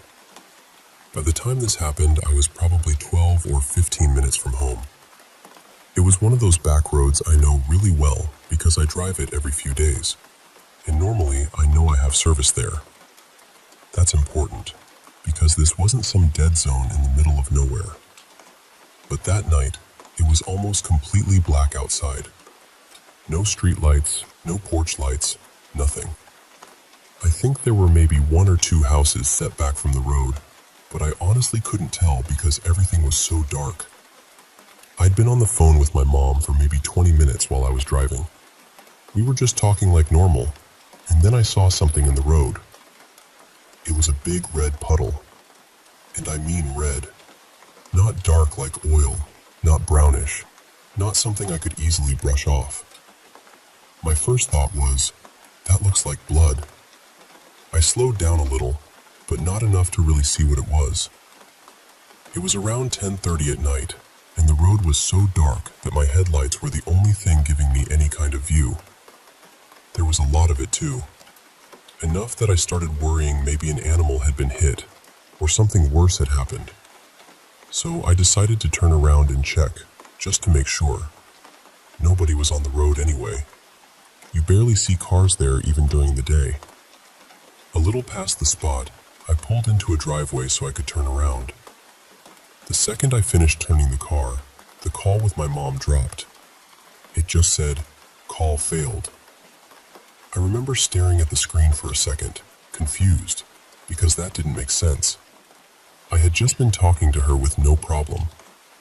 So I started driving slowly back toward the red spot and tried calling her again. Call failed. I tried one more time. Call failed. Then, on the third try, right as the phone said, "Call failed" again, my car just stopped. Not stalled in a normal way. It just died. I looked down at the dashboard, and suddenly all these lights were on. Battery light, oil light, engine light, turn signal indicators. Before that moment, none of them had been on. The car had been driving perfectly fine. I tried starting it again, but it wouldn't start. So I put it in park and just sat there. And through the windshield, with my headlights still shining, I could see that red splash in the road right in front of me. I'm telling you, it did not look like oil. It looked like blood. And I couldn't see an animal anywhere. Nothing on the shoulder, nothing in the road, nothing nearby that explained it. At that point, I was really starting to get scared. I tried calling my mom again. Call failed. I tried calling my dad. Call failed. Then I called my friend, the one whose house I had just left. Her name is Lila, and somehow she picked up before it even fully rang. I said, "My calls to my mom aren't going through.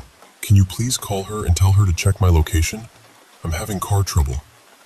She didn't even ask questions. She just hung up and called my mom for me. So I'm sitting there in this dead car on this pitch black road right in front of this strange red puddle, waiting for something to happen. My phone won't call my parents. My car won't start. My location should be working, but everything feels wrong. And the weirdest part is that Lila's call was the only one that worked. Then my mom called me. And the second I answered, my car turned on by itself. I didn't touch anything. I didn't turn the key again. It just started. The call came through, the dashboard lights went off, and the car was suddenly acting completely normal. I told my mom, "Never mind, the car's working now." But I was still shaking. I stayed on the phone with her while I pulled forward, turned around again, and headed home. She told me she was watching my location the whole time. We use Life 360, and usually when I'm on my phone, it updates pretty accurately. It even said it had updated just now. but she said my location stayed frozen at that exact spot until I got home. I still don't know what happened. I don't know what that red puddle was. I don't know why my calls failed, why my car died right there, why my friend's call worked, or why everything started working again the second my mom got through. Maybe it was electrical interference. Maybe it was some strange glitch. Maybe there's a normal explanation somewhere. But honestly, I've driven that road plenty of times, and nothing like that has ever happened before.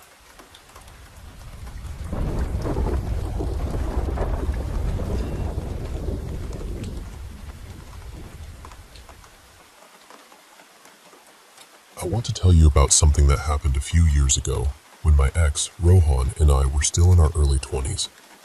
We'd planned a little staycation for ourselves, nothing extravagant, just a short escape from the city.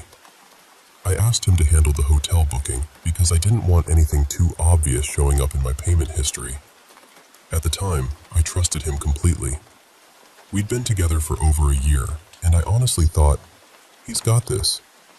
We met near the station in the afternoon and took a cab to the hotel. The whole ride, I never even asked for the name of the place or where exactly we were going. I just assumed he'd picked somewhere decent. But as the drive kept going, maybe 35-40 minutes, I started feeling uneasy. At first, I told myself it was just traffic, just the city dragging out the trip like it always does. Still, something about it felt off. By the time we got close, I noticed the surroundings had changed completely. The roads were quieter, there were barely any buildings around, and the hotel stood in this strangely isolated area with overgrown trees and almost no signs of life nearby. I remember stepping out of the cab and just staring at the place. It was huge, easily a 60-room property, maybe more, but it looked worn down and abandoned in a way that made my stomach tighten. It had this faded grandeur to it, like it had once tried very hard to be luxurious and then just stopped. Inside, there was this giant lobby with a chandelier and polished floors and all the usual dramatic hotel details. But it was unnervingly empty. No families, no tourists, no staff bustling around, no sound except the echo of footsteps and the low voices of a few other couples checking in. That was it. No one seemed to be leaving either. And even then, even with all the warning signs piling up, I kept trying to convince myself that I was overthinking. We got our room keys, and one of the staff members led us upstairs. As we walked down this long, dim corridor, it really hit me that this massive hotel was almost completely empty. Not quiet in a peaceful way. Quiet in a way that makes you feel like you shouldn't be there at all. I could feel my chest tightening with every step. Then we got to the room. The second I walked in, something in me just recoiled. I can't explain it better than that. It was like every instinct I had was telling me to leave immediately. The room was drenched in this dark red decor that somehow made everything feel heavier. The bedsheets had marks on them, the carpet looked dirty, and there were cockroaches skittering around like they belonged there more than we did. I was already upset, but what made it worse was this connecting door to the next room. It was locked, but the gap around it was so wide that I could actually see movement on the other side, which meant they could probably see us too. I was furious with him at that point, but I was also embarrassed to say how scared I felt. I thought maybe he'd brush it off, maybe say I was being dramatic. So I stayed quiet. He told me to relax and went to take a shower. I lay down on the bed for a moment, trying to calm myself, eyes closed, facing away from the bathroom. And then, very clearly, I felt the mattress dip, like someone had climbed onto the bed beside me. I really thought it was him. I turned around and said his name, but no one was there. The room was empty. The shower was still running. When I finished, I was done pretending everything was fine. I was angry, tense, and completely on edge. He suggested going downstairs to get some food, but even while he was gone, I stayed near the door because I didn't feel safe anywhere else in that room. I also became convinced there were hidden cameras somewhere.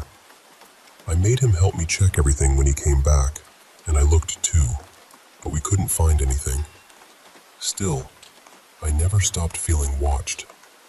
Finally, I said, as calmly as I could, that I wanted to leave. I didn't care if it was inconvenient or wasted money or made no sense to anyone else. I just wanted out. To his credit, he agreed. We booked a cab, packed our bags, and headed downstairs. I remember taking one last look around as we checked out, and the place still felt just as wrong as it had the moment we arrived. What made it worse was the way a couple of staff members glanced at each other and smirked while looking at us. It sent this final chill through me. The second we got into the cab and pulled away, I felt like I could breathe again. And when we finally reached the main road, with traffic and people and noise all around us, I felt this huge wave of relief. I didn't care where we went next. I was just grateful we had listened to that instinct and left.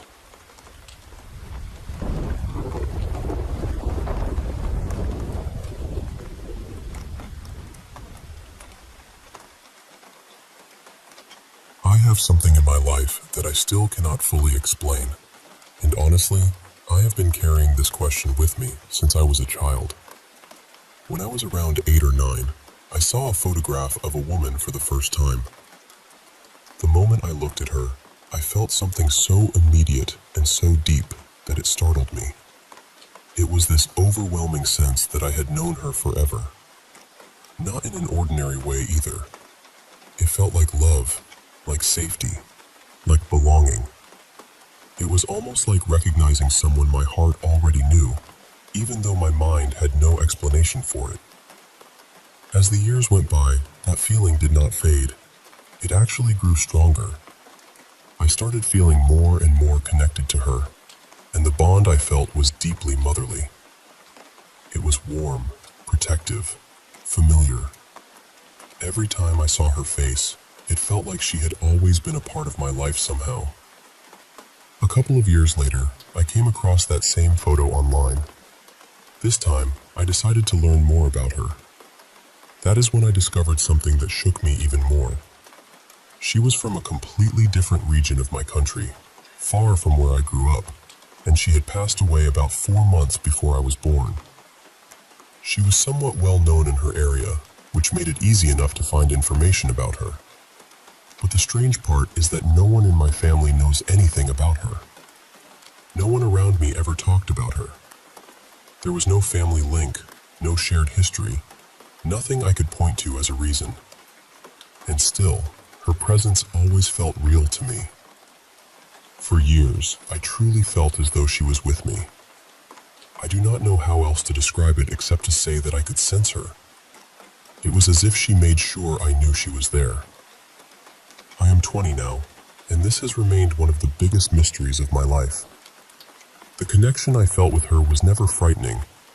It was beautiful, pure, and full of tenderness.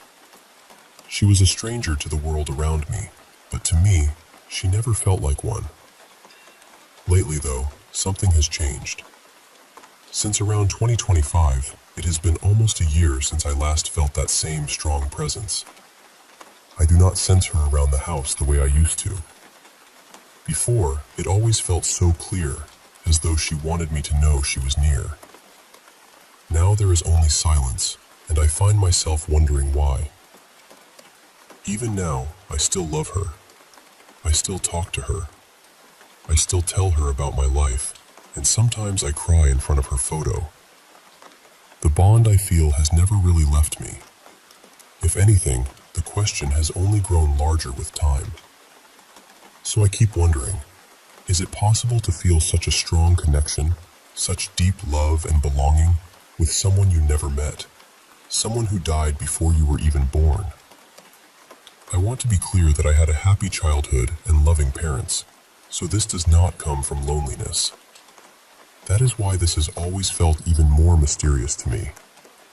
And as unbelievable as it may sound, a part of me still longs to reach her somehow. I still want answers. I still want to understand why this bond felt so real, so powerful, and so alive. Because maybe, if I could somehow connect with her, even just once, the biggest question mark in my life would finally make sense.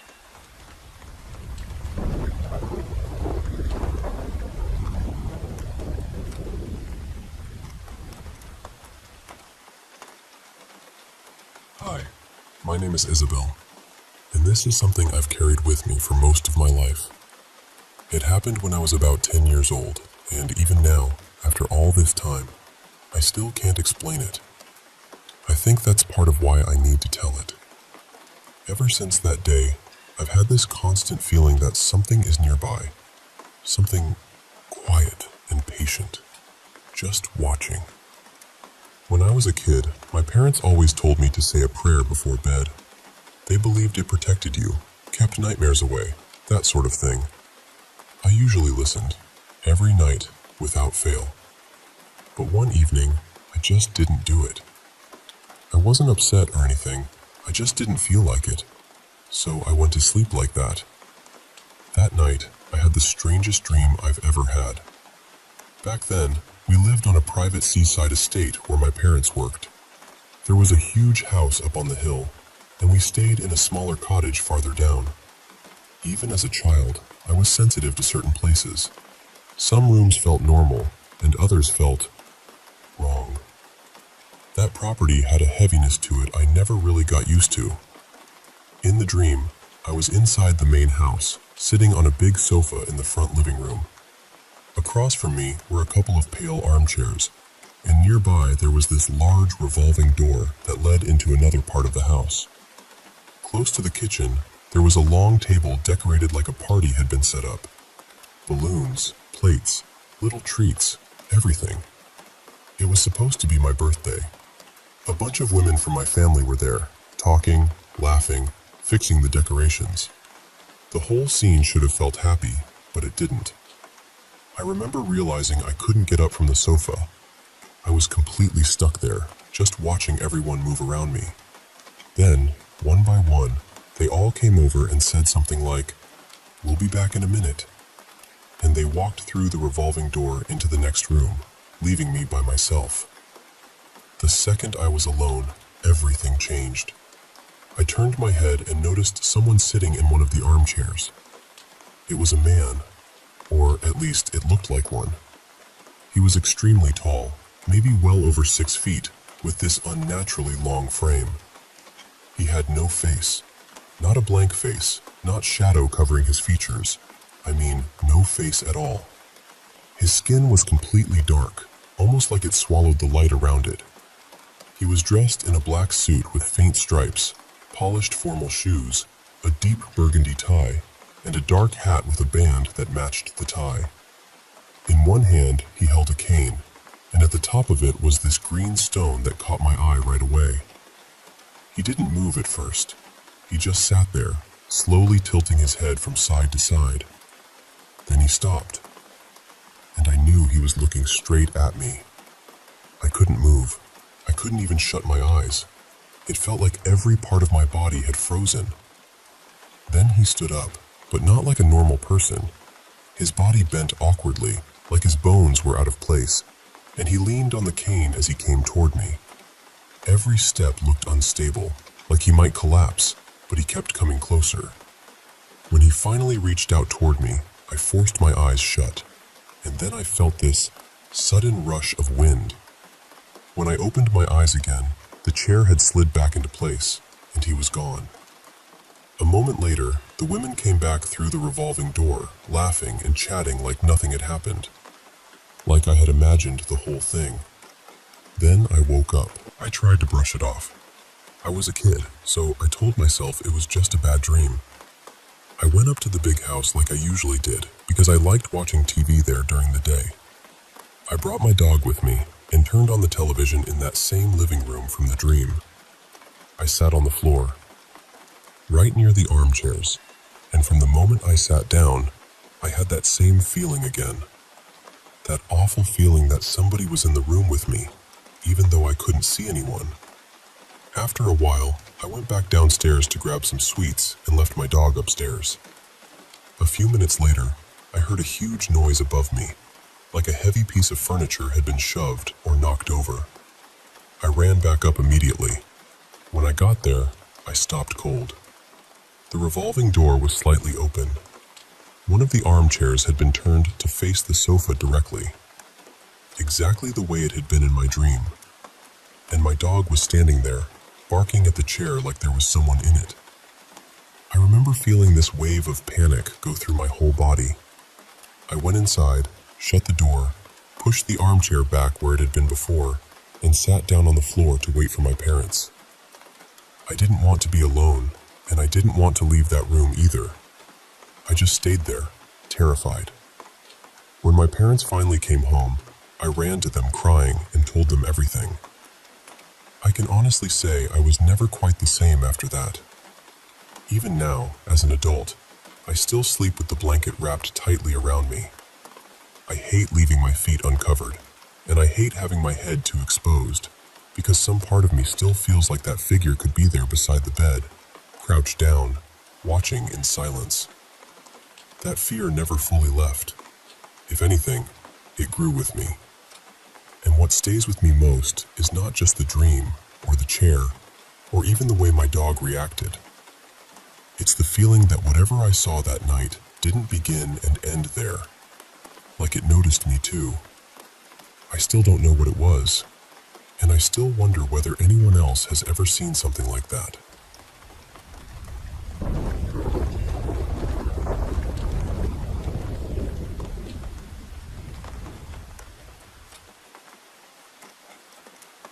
A few years after I began working as a medium, I went to stay at a friend's home for several days, and almost as soon as I arrived, I started feeling unwell. It was strange. I felt drained, uneasy, and by the second day, I was already telling my wife, "Something about this house doesn't feel right. It's making me sick." My friend who owned the house told me that ever since we'd arrived, the electrical problems had been worse than usual. She said appliances in the house had always acted up from time to time, especially the media players. She'd already replaced several of them over the years. Naturally, that got us wondering whether something in the house was reacting to my presence. Not long after that, I started noticing what looked like a pale white haze near the kitchen ceiling. Whenever my friend was home, it seemed to grow stronger, almost like a soft cloud gathering above her. I couldn't ignore it. Then, night after night, I became aware of a young girl trying to speak to me. At first I brushed it off as dreaming, but on the third night I woke up with a name still clear in my mind: Michaela. That was the moment I realized this wasn't just a dream at all. That evening, when my friend came home from work, I told her gently, "I think there's a young girl here in the house." We were standing in the living room talking about it, right near the television, when suddenly the volume blasted all the way up and the channels started changing wildly on their own. For a second, I honestly thought maybe the dog had rolled onto the remote. But no. We grabbed the remote and tried everything. Lower the volume, switch the TV off. Nothing worked. It just kept going. And I'll be honest with you, I started laughing. Not because it wasn't serious, but because I was completely fascinated. It really did seem like this little spirit was saying, "Pay attention to me." My friend, though, was far less entertained than I was. She gave me a look that said this was absolutely not the time for amusement. I told her, "Michaela is trying to get your attention." In the end, the only way to stop the noise was to pull the plug from the wall. Later on, I spoke with my guides and decided to reach out to the girl directly. That's not something I take lightly, because appearances can be deceptive in spirit work. Just because something presents itself as a child doesn't always mean that's what it truly is. But as I connected more deeply, I became convinced this really was a young girl who had died and somehow remained attached to the house. What I felt from her was not anger, not evil, not malice. She simply wanted to be noticed. She wanted the family to know she was there. Once I explained that to the homeowners, they began acknowledging her. They'd speak to her kindly, almost as though she were part of the household. And after that, things calmed down. A few years later, we visited the house again. My friend told me she hadn't had any major disturbances since then, but every morning before leaving for work, she still said hello to Michaela. She believed it helped, that it made the girl feel included somehow. That day, I had a strong feeling Michaela would make herself known again, and she did. I saw the white mist return. The dog suddenly began barking at a blank wall and refused to move away from it. No matter how much we tried to call him off, he stayed locked onto that one spot. Even when we put him outside, he went straight to the window so he could keep looking back in at the same area. After that, I asked a friend to join me in meditation. Together, we invited our guides to step in and help. As I felt Michaela's presence around us, I asked, "What do you need? How can we help you?" That was when I realized something deeper was wrong. She didn't seem to understand that she had died. She was holding on to that house as though it were still her home. At that point, I knew I was dealing with an earthbound spirit. I also sensed that the guides needed more energy in the room to help her move on, so I asked that some of the people present be used in that process. A moment later, two women in the kitchen, who had simply been chatting together, suddenly burst into laughter. At first it seemed ordinary, but it kept building and building until they were laughing uncontrollably, tears streaming down their faces. It wasn't unpleasant. In fact, it felt joyful, almost radiant. I chose not to interrupt it. As that energy rose, I felt the guides step closer. Then I became aware of them communicating with Michaela. In my experience, guides and helpers often work with souls who haven't fully crossed over, especially those who are confused or still attached to places in the physical world. Their role is to bring clarity, comfort, and the light needed for that soul to move on. And then I saw it. Michaela was gently led away. I can't tell you exactly where she went. I only know that after that day, she was never felt in the house again. The moment it was over, the laughter stopped just as suddenly as it had begun. The room changed. The energy lifted. The guides were gone, and so was the little girl's presence. That experience stayed with me because it reminded me of something important. People do not have the power to send spirits on by themselves. We live in the physical world. We don't fully understand the spirit world, and we certainly don't control it. Help can come through guides, through grace, through energies beyond us, but I would be very cautious of anyone who claims they alone can remove a spirit from a place. Sometimes, all a soul needs first is to be seen.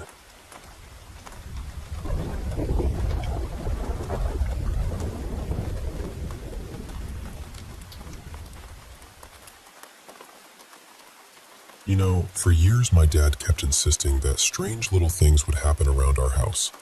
Nothing dramatic, just odd stuff. He'd leave a room, and somehow the lights would be back on later. Sometimes the washing machine would start up when no one else was home. Little things like that. My sister used to say she'd hear footsteps moving through the house when she was there alone. My mom always had a more practical explanation. She'd remind us that my sister used to sleepwalk and mumble in her sleep, rambling about school, friends, random things that made no sense. And honestly, I was usually the skeptic in the family. I figured it was probably bad wiring, people misremembering things, or just the reality of living in a duplex where every sound travels more than you think. And the funny thing is, weird little moments like that seem to follow us from one house to another, especially in the last family home before my sister and I had fully moved out as adults. Still, I never really bought into any of it. Not completely anyway. Not until the last time I was ever in that house by myself. By then, my dad had already moved in with my stepmom, but he kept the old place for a while to finish renovations before selling it. Most of the time it sat empty, though my sister or I would sometimes stay there if we were visiting from the city. That final visit for me was just supposed to be practical. I was there to grab the last few bins of my stuff. Old awards, yearbooks, childhood leftovers, the kind of things you never bother taking with you the first time you leave home. When I walked in, I could tell the power had gone out at some point. The microwave was flashing. The oven clock was flashing too. Both were stuck at 5:12. I remember noticing it, but not thinking much of it at first. Then I went upstairs and saw the little digital clock in the guest room doing the exact same thing. Same flashing time.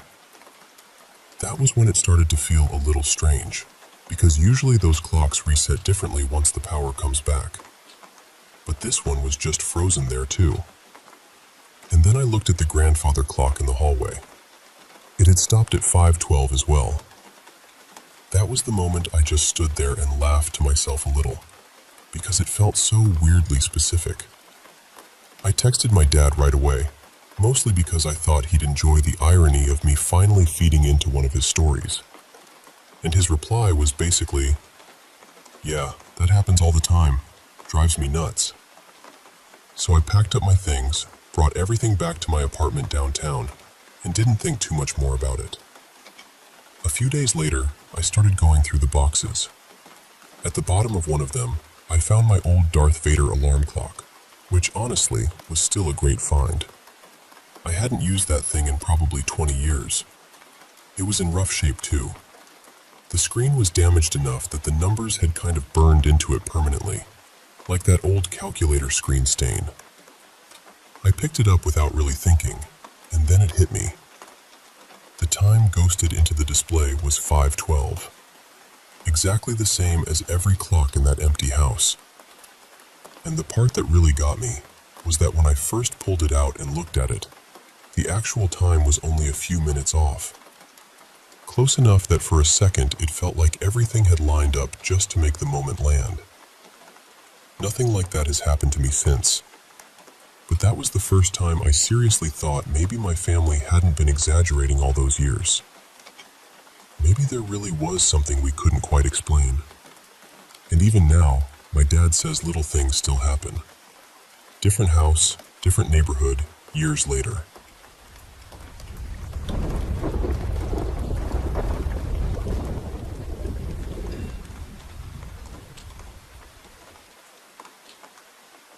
Hey, I want to tell you about something that's been weighing on me ever since my family and I moved into this house a few weeks ago. I haven't even been here the whole time, really. Not long after we moved in, I spent nearly 2 weeks in the hospital dealing with some personal mental health stuff. So even saying I've lived here feels a little strange. And before I go any further, I need to say this clearly. I know how easy it is for people to dismiss stories like this. But some of what's happened to me wasn't just a dream. I've had moments while fully awake where things moved, doors shifted, and I even felt something touch me. I should probably mention one other detail too. Right before the move, I got a porcelain doll. I know people love attaching creepy meanings to dolls like that, but I never did anything ritualistic with it, never tried to cleanse it or anything like that. It was just a doll. The first dream happened the very first night I slept here. It started out as a mess of random scenes, packing boxes, arguing with family, getting help from people I barely recognized. But the house we were leaving in that dream wasn't any place I've ever seen. It was huge and confusing, like a maze, with this heavy feeling in every room. At one point, I was sitting in a bathtub in this dim little bathroom, and the whole place felt wrong. I remember thinking, very clearly, I need to get out of here. Then suddenly, we were arriving at the new house. I don't remember the drive, just the moment I walked in alone. In the dream, it looked exactly like the house I live in now, except it was filthy, abandoned looking, completely wrecked. And right in the middle of the kitchen floor was the severed head of a fox. Its body was laid out on the counter nearby. I panicked instantly, ran outside to tell my family, and then woke up.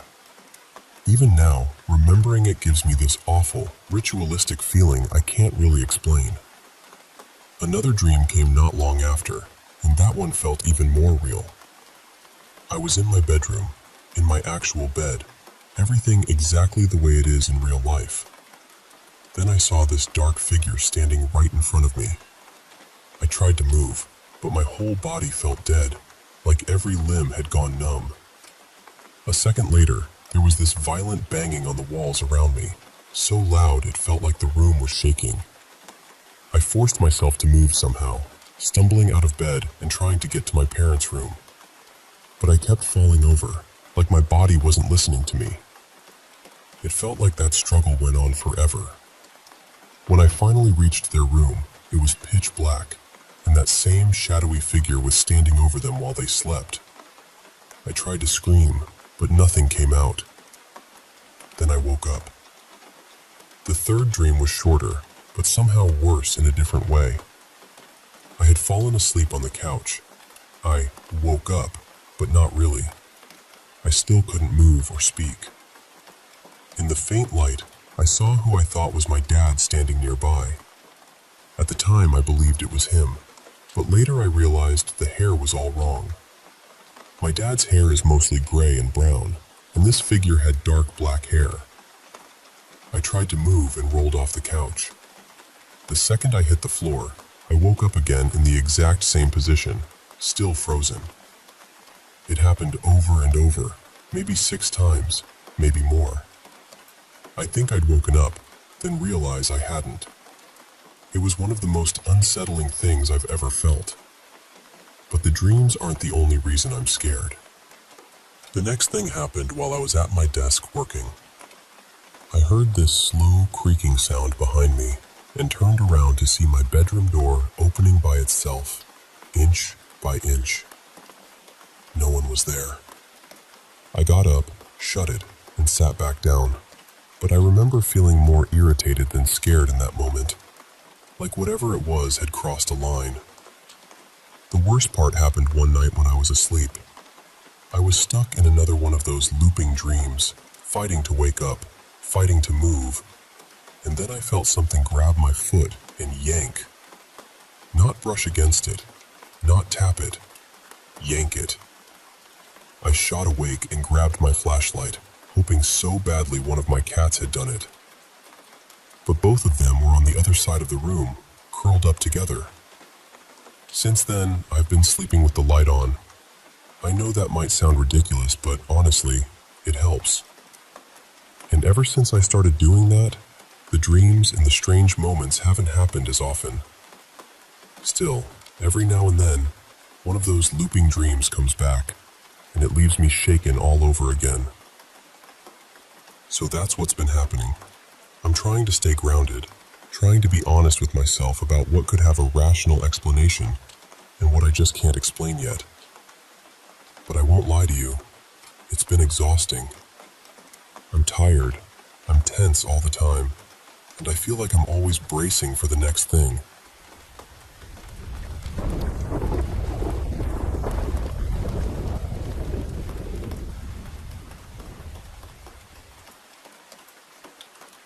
I went down a rabbit hole recently about Gaurav Tiwari, and I'm not kidding, this story has been sitting with me ever since. If you haven't heard of him before, Gaurav was one of India's most recognized paranormal investigators. He founded the Indian Paranormal Society, and for years he traveled to supposedly haunted places, looked into strange cases, and tried to approach everything with a level head. What made him stand out was that he wasn't just chasing spooky stories for the thrill of it. He actually tried to bring logic and investigation into a world most people either fear or blindly believe in. And that's what makes what happened to him feel so unsettling. Because this wasn't a man who seemed easily shaken. He had spent years around stories of hauntings, spirits, fear, all of it. He had even debunked a lot of cases people thought were paranormal. But at one point, he reportedly told people close to him that something dark was affecting him. He said it felt heavy, like it was draining his energy and changing the way he felt. That wasn't just some dramatic line he threw out there. According to those around him, it was something he genuinely seemed disturbed by. Then, in 2016, he was found dead, under circumstances that left a lot of people deeply unsettled. The official conclusion pointed toward suicide, but for many people who followed his work, the story never felt fully settled. There was no clear explanation that gave people peace, no simple answer that made everything fall neatly into place. And because he had already spoken about feeling affected by some kind of negative force, that detail only made the whole thing harder to forget.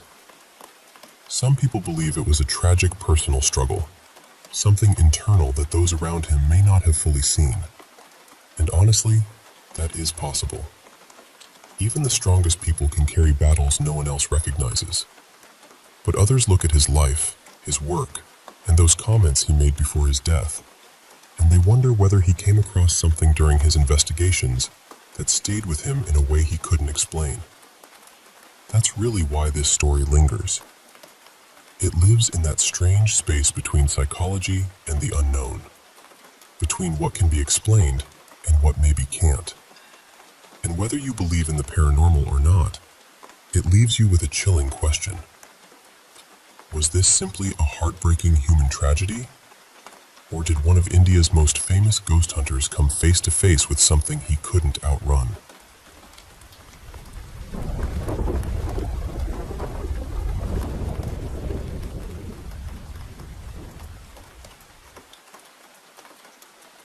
I still don't really know how to tell this story without sounding completely unhinged, but something happened to me last night that I can't shake. I got out of work late, later than I should have, and by the time I reached the station, the rain was coming down in sheets. I barely made the last train. I remember rushing through the doors and slipping into the very last carriage just as it pulled away. And right away, something felt strange. The whole carriage was empty. Not mostly empty. Completely empty. No commuters. No one half asleep in the corner. No one staring at their phone. Just me. At first, I didn't think too much about it. I was worn out, honestly. I sat down by the window, listened to the rain hitting the glass, and I must have drifted off for a minute. Then I woke up, and suddenly, the carriage was full. Absolutely packed. Every seat was taken. People were standing in the aisle, shoulder to shoulder. But the part that really got to me was how quiet it was. No one was talking.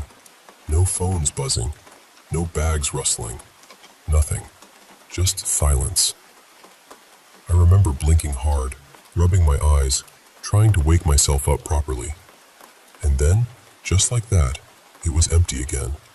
Completely, impossibly empty. That's when I noticed him. There was a man sitting across from me. I'm telling you, he had not been there before. He was just sitting there, still as stone, staring straight at me without blinking. Then he smiled. Not in a friendly way, not even in a normal way. And he said, very calmly, "After midnight, this carriage doesn't belong to the living." I actually gave this nervous little laugh, because what else do you do when someone says something like that? I figured he was trying to scare me, so I played along. I said, "Really? So what happened here?" He leaned in a little closer and said, "The night before last, someone died in this carriage." And I don't know why, even now, I cannot explain why I said what I said next. But I smiled back at him and said, "I know, it was me." The second those words left my mouth, I felt this awful drop in my stomach. Like I'd answered something I was never supposed to answer. His expression changed immediately. That smile of his just disappeared. Then my phone rang. Unknown number. My hands were already shaking, but I picked it up anyway. And this voice, low and hollow and far too clear, said, "I didn't die the night before last." Then it said, "I died on that train 43 years ago." I went cold all over. I looked up from my phone, slowly, barely breathing. And the man sitting across from me was gone. Just gone. But I could feel it then, plain as anything. Someone standing right beside me, close enough to hear them breathe, close enough to know they were watching me. I haven't gone near that train since, but here's the part that stays with me, the part that makes my skin crawl every single night. Around the same time, without fail, my phone rings. Same unknown number, same voice, just waiting for me to answer.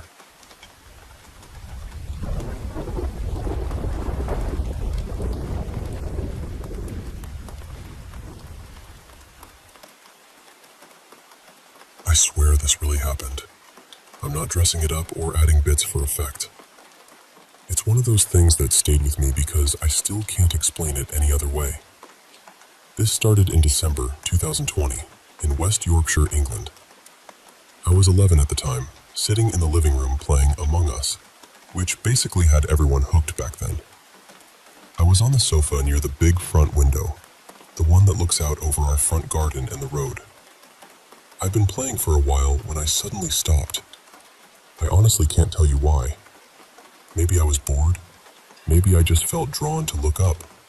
But something made me put my phone down and glance outside. And that's when I saw him. There was a man walking along the path in front of our garden, and straight away he looked completely out of place.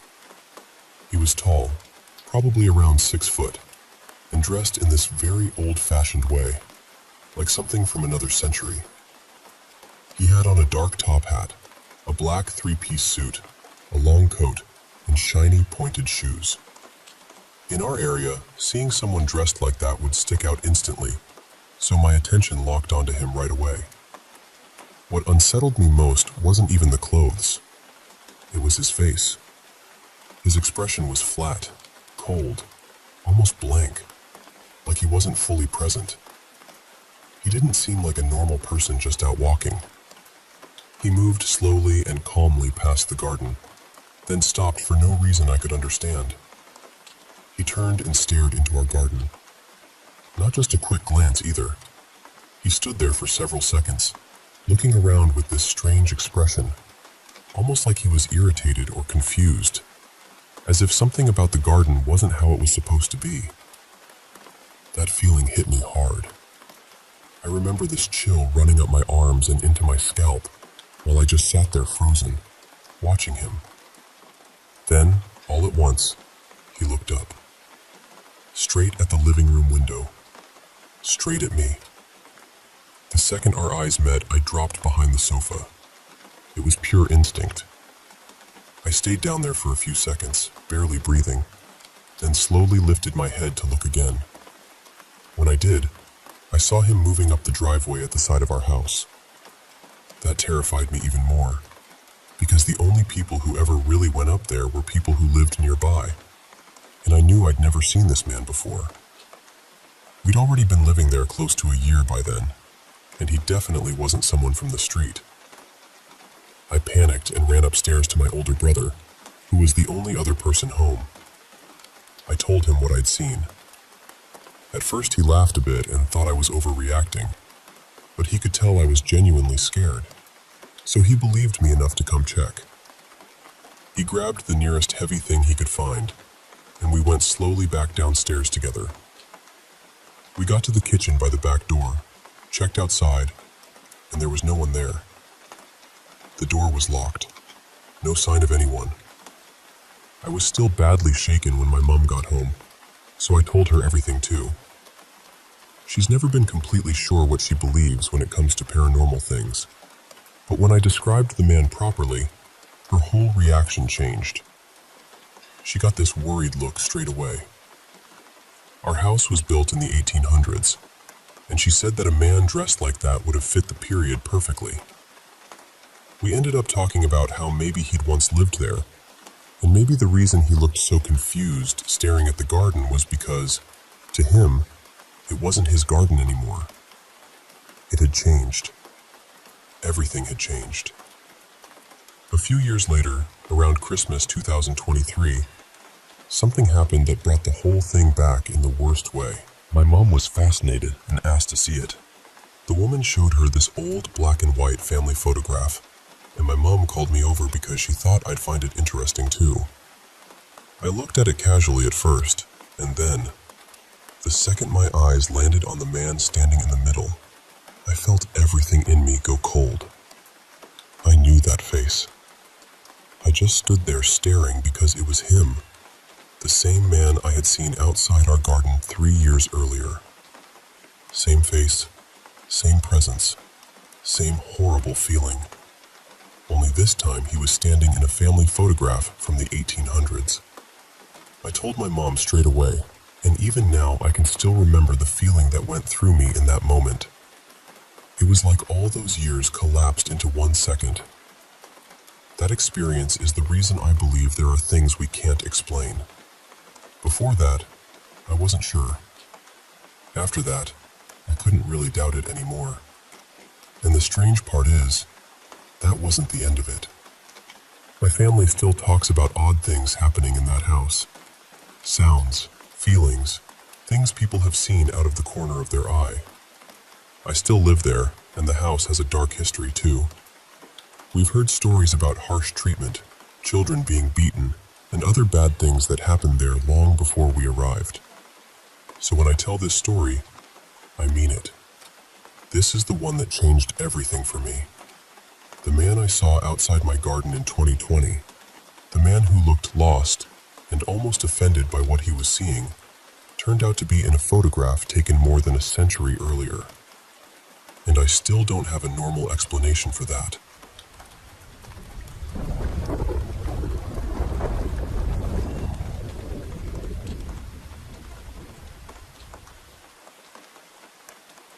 So I want to tell you about something that still sits with me, and honestly, I have never been able to explain it in a way that makes it feel any less real. A while back, my mom and I went to visit family in western South Dakota during the summer. My grandmother lives way out near the Wyoming line, on this quiet ranch that is probably half an hour from the nearest little town. She's in her 70s and lives alone in a small house she had built several years ago. The house itself has a very open layout, which I think somehow made the whole experience worse. There's one main bedroom, a loft area above, and then the kitchen, dining space, and living room all sort of flow together into one big room. Off the laundry room, there's a back door that leads outside toward where the vehicles are parked. At night out there, it gets unbelievably dark. There are barely any lights around, and once the sun is down, the whole place feels cut off from everything.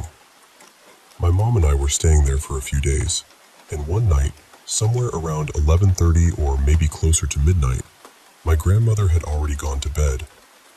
My mom was sitting on the couch in the middle of the room, and I was off to the side in a chair, just scrolling on my phone. Then out of nowhere, we heard the back door open. Not slam open, not rattle, just slowly open. My mom and I immediately looked at each other, and then toward the laundry room. We both went completely still.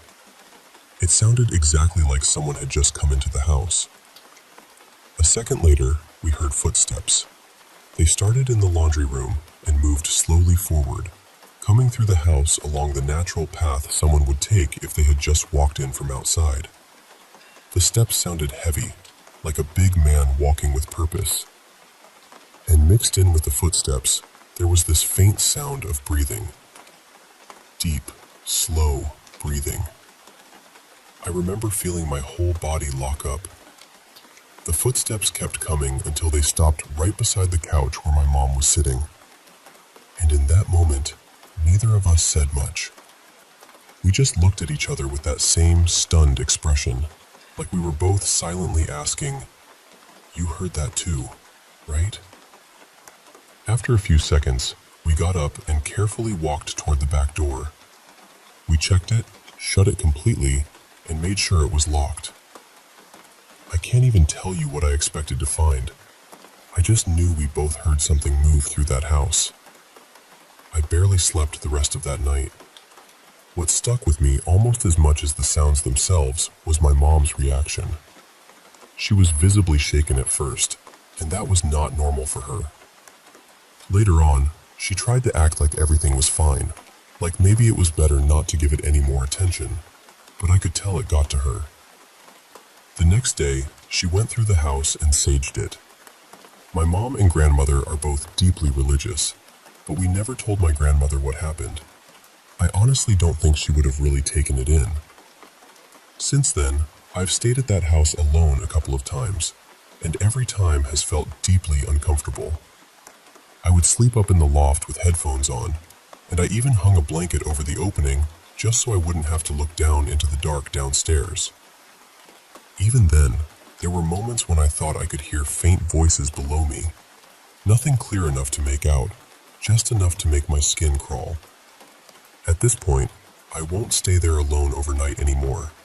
I just won't. What has stayed with me most is that it wasn't just me. My mom heard it too, at the exact same time, step for step. And that wasn't the only place where I felt something I couldn't explain. In 2024, I spent about a month staying with family in Tuan Nam, Vietnam. While I was there, I lived fairly close to a river that locals spoke about like it had a dark presence around it. My girlfriend then, whose name was Lynn, lived across that river, and every time we crossed the bridge to get to her place, she would get visibly tense. You could see the fear rise in her face before we even got halfway over. I also spoke once with a woman who lived right along the riverbank. She knew a little English, enough for us to talk. She told me she would sometimes see things she couldn't explain, and she spoke about it with this calmness that honestly unsettled me even more, like she had simply accepted it as part of life there.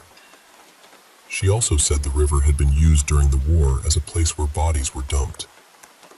While I was there, I sometimes felt this heaviness whenever I got near the river or had to cross it.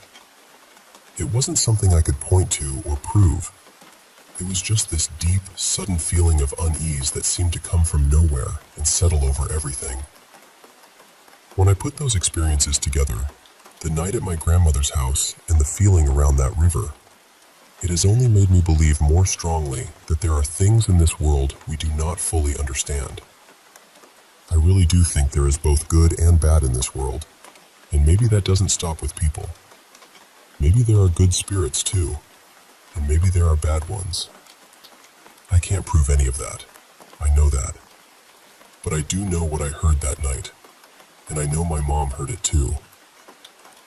And some experiences stay with you because, deep down, part of you knows they were real.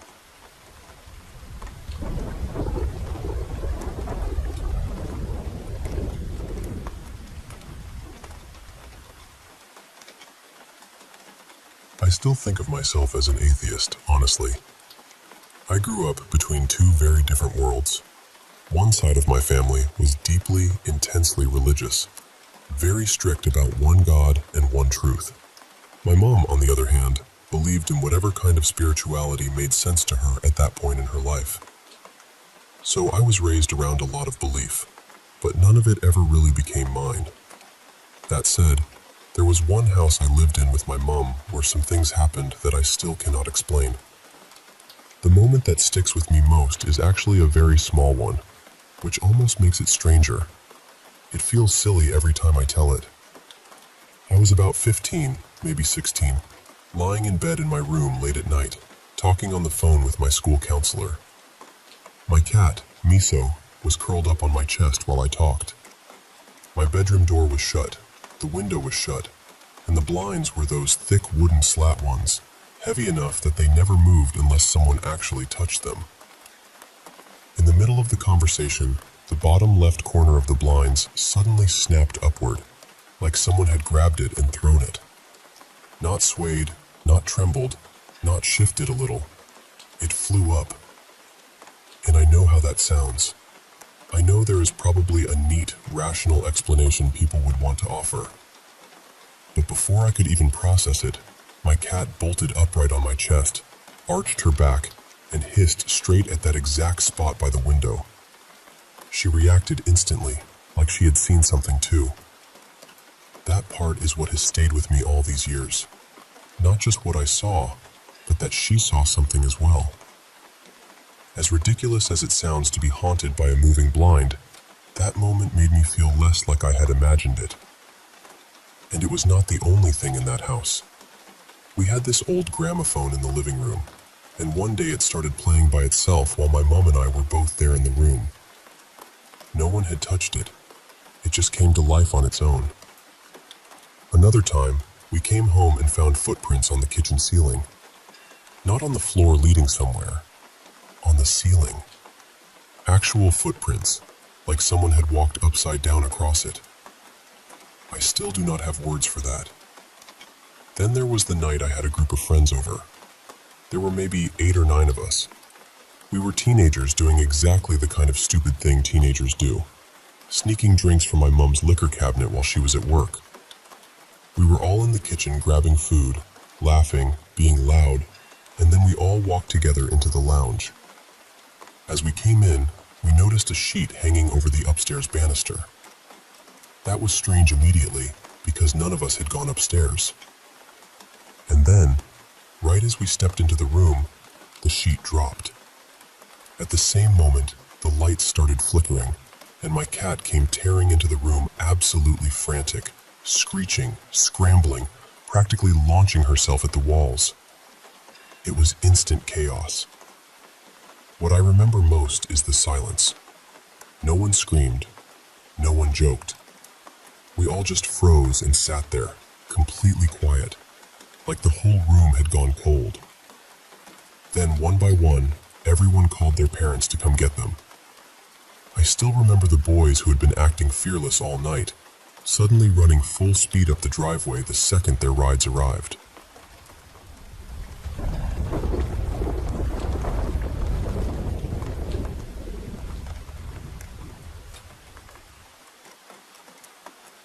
I've had this strange feeling for as long as I can remember, like something was wrong with the very first house we lived in.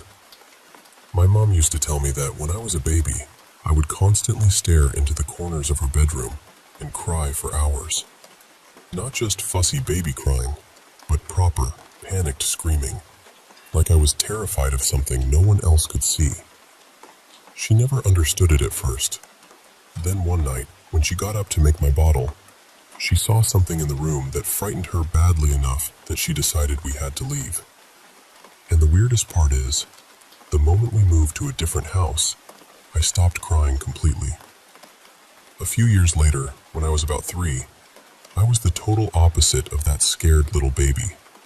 I was chatty, full of energy, always running around and playing with my toys. But that was also when I had an imaginary friend. At least, that's what everyone called her. I named her Marie. I used to play with Marie all the time. Before nursery, after nursery, right before bed, she was always there. But the thing about Marie was, she never felt like the kind of imaginary friend people laugh about. She always wanted me to do naughty things, things I knew I shouldn't do. It carried on like that for nearly a year. Then one night, I woke up and saw all my toys scattered across the floor. My mom had tidied everything before I went to sleep, so I knew it wasn't right. I climbed out of bed, looked straight into the corner of my room, and started arguing with Marie. I kept shouting, "No, no, no, no," over and over again. My mom rushed in, and even when she came through the door, I didn't look at her. I just kept staring into that corner, yelling at something she couldn't see. After that, it became a nightly thing. I'd wake up, stand in the middle of the room, and shout "no" again and again into the darkness. Eventually, my mom had enough, and we moved house again. For a while, things calmed down. But when I was about 5 or 6, it started in a different way. My older brother and I had this friend who seemed to appear whenever we played together. This time, it was a boy. He'd tell us to do awful things to each other. One day, he kept urging my brother to push me down the stairs. My brother refused, shouting "no" again and again. Then somehow, I ended up falling anyway. Everyone blamed my brother, but he swore it wasn't him. After that, everything got worse for me. I started sleepwalking, talking in my sleep, and having these horrible nightmares that felt more real than dreams should. Nearly every night, I'd walk into my mom's room while I was asleep. She told me I would just stand beside her bed staring at her with my eyes wide open. What scared her most was my right hand. It was always slightly cupped, like I was holding someone else's hand. The first time she properly noticed it, she woke up and saw me standing there in the dark, just watching her. She said the look on my face didn't feel like me at all. She got up, took me back to bed, and the moment she let go of me, I started screaming and crying. But it didn't stop there. It happened again the next night, and the next. Always the same. Me standing beside her bed, staring, one hand curled like someone invisible was standing there with me. My brother never had any of it. Whatever this was, it seemed focused on me. Eventually, my mom's boyfriend moved in. Before bed, she warned him about what I'd been doing, told him to sleep on the far side because I usually came to her side of the bed.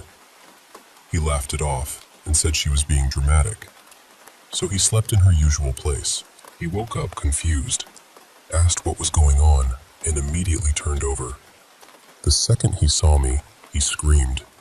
Not just startled, but full-on terrified. My mom said he jumped so hard he nearly kicked me by accident. The second he shouted, I started screaming and crying too. The whole house woke up. My brother, from the other side of the house, was so frightened he wet the bed. And while my stepdad was sitting there trying to catch his breath, I looked at him and said, "You're making Frankie angry." The next morning, my mom sat me down and started asking questions. She wanted to know what Frankie looked like. I told her, as calmly as anything, "He's very big and he's very nice." That answer frightened her more than anything else, because by then, she knew he wasn't nice at all. Not long after that, we moved out again, and from the day we left that house, the sleepwalking stopped. The nightmares faded. I never stood by her bed like that again. Even now, looking back, I can't explain any of it, but I still believe whatever kept finding me in those houses was real. And sometimes, I still wonder what my mom saw that first night, standing in the corner of her bedroom with my bottle in her hand.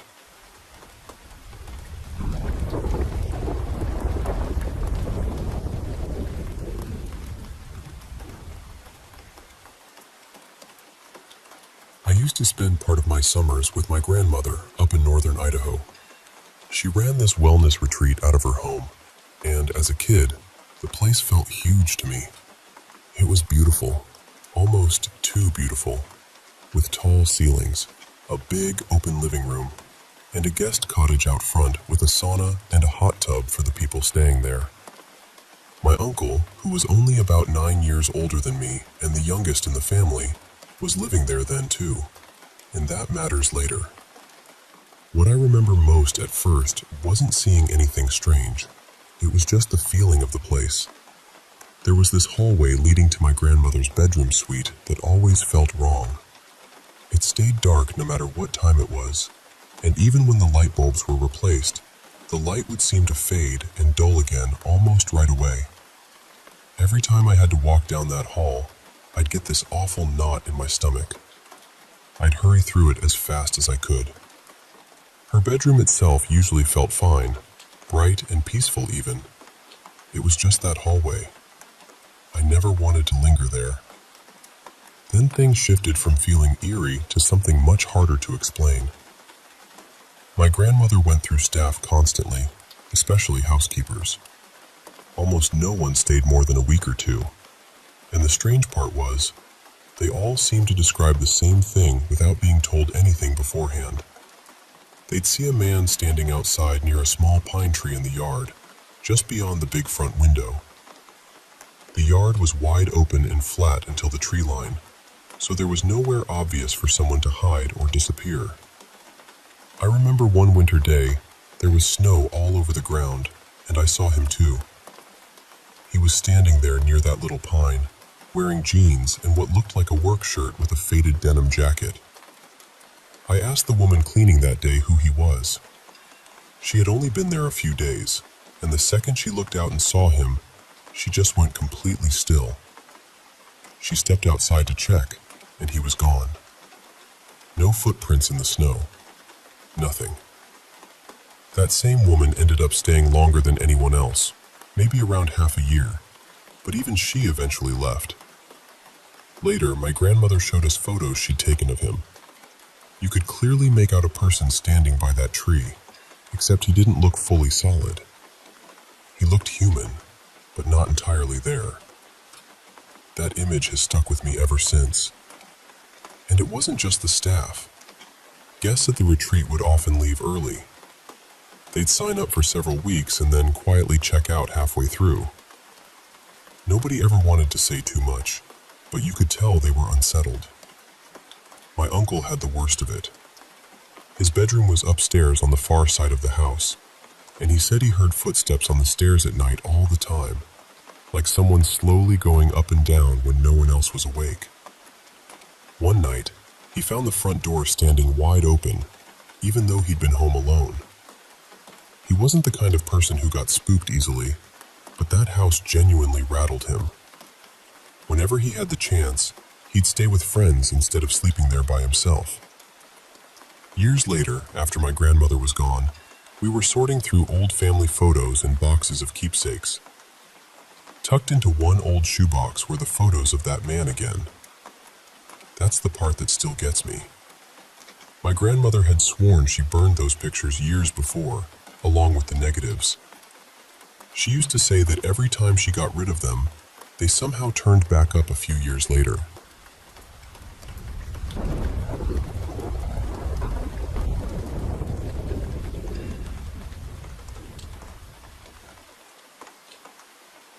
You know how sometimes a place gets into your head long before you understand why? Years ago, I was walking through Washington, D.C., and I passed this old building called Tivoli Gardens. It looked worn, quiet, almost as if it were holding its breath. I remember stopping for a second and thinking, one day, I'm going to live there. It was just one of those strange thoughts that comes out of nowhere, and I forgot about it for a long time. Then, nearly 20 years later, my life fell apart a little. I had just gotten out of an 8-year relationship, and our lease was ending, so I had to find somewhere new to live. In the middle of all that stress, that building came back to me so clearly, it was almost unsettling. I couldn't explain it, but I felt pulled toward it. Deep down, I was sure that was where I was supposed to go next. So I went to ask about an apartment, and to my surprise, they actually had openings. The woman at the front desk was incredibly kind. She showed me a few different layouts, and when I told her I wanted something small and quiet since I'd be living alone, she smiled and said she had just the place for me. Not long after that, I was approved. I signed the lease, and my new home was apartment 410 on the 4th floor. At first, I loved it. Truly. It felt like a fresh start, but only for a little while. A few weeks after I moved in, things started happening. Small things at first. Strange dreams that felt too vivid, too detailed. Like I wasn't dreaming at all, but stepping into someone else's memories. Then one night, around 3 in the morning, I got up to use the bathroom, and when I stepped out into the room, I saw him. A boy. He was standing perfectly still in the corner of the apartment, just watching me. He wore old-fashioned clothes, the kind that looked like they belonged in another century. He didn't look angry. He looked sad, deeply sad. His face was blank, but his eyes felt like they were asking for something he didn't know how to say. I froze. Then I ran back to bed, pulled the blanket over my head, and told myself I had to be dreaming. But honestly, I didn't believe that. After that night, the whole apartment changed for me. I always felt like someone was just behind me, barely out of sight. The air felt thick, like it wasn't really air at all. Some days my body would ache for no reason, as if I were carrying around a weight no one else could see. Then one night, I woke up to a voice calling my name. Ferdinand. It was my grandfather's voice. My grandfather had been dead for years, and somehow Half asleep and not even thinking, I answered him. I got up and checked everything. The hallway, the kitchen, the closet. Nothing was there. But the feeling that I wasn't alone was so strong that I couldn't settle down again.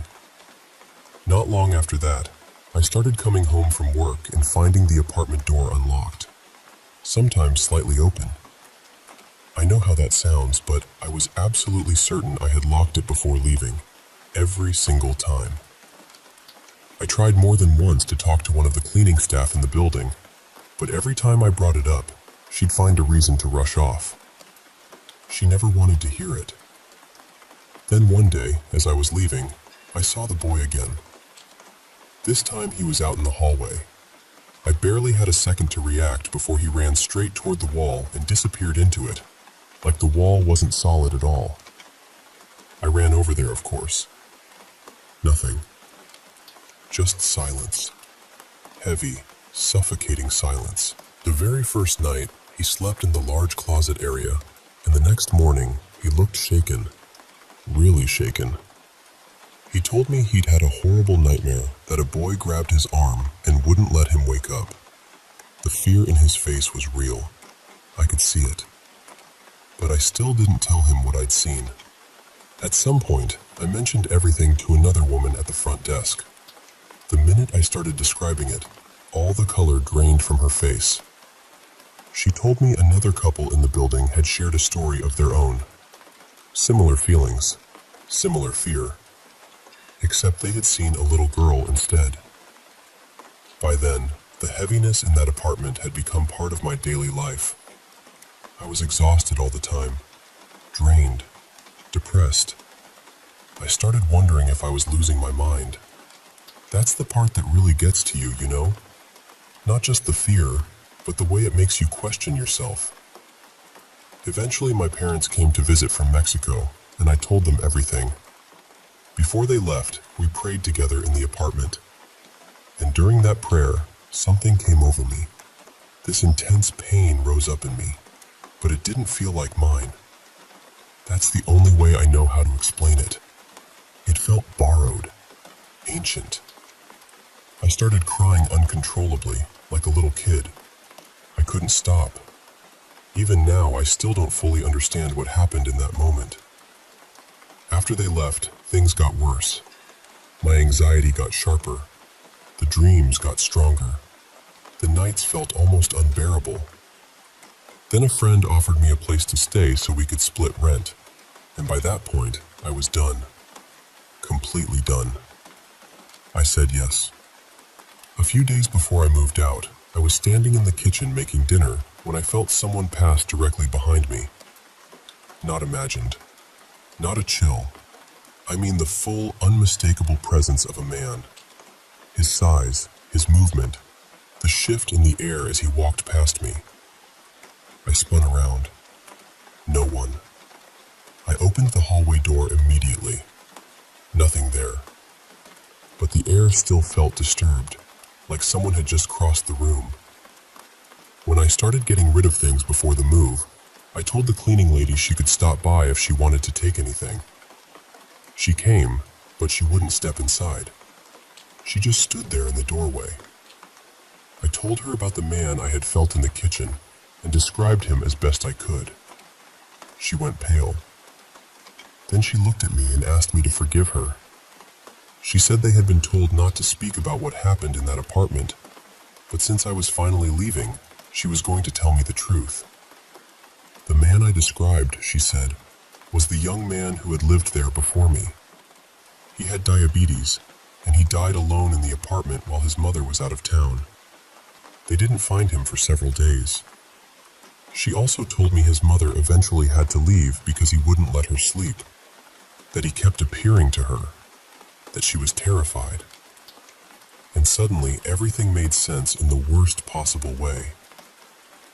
The last 2 nights I spent there, I didn't sleep at all. Before I closed the door to apartment 410 for the final time, I stood there quietly and said a prayer for him. For peace, for rest, for whatever part of him was still trapped there. And even now, almost 5 years later, Certain noises still make me jump. And sometimes, late at night, I feel the faintest trace of that same presence, as if apartment 410 hasn't completely forgotten me.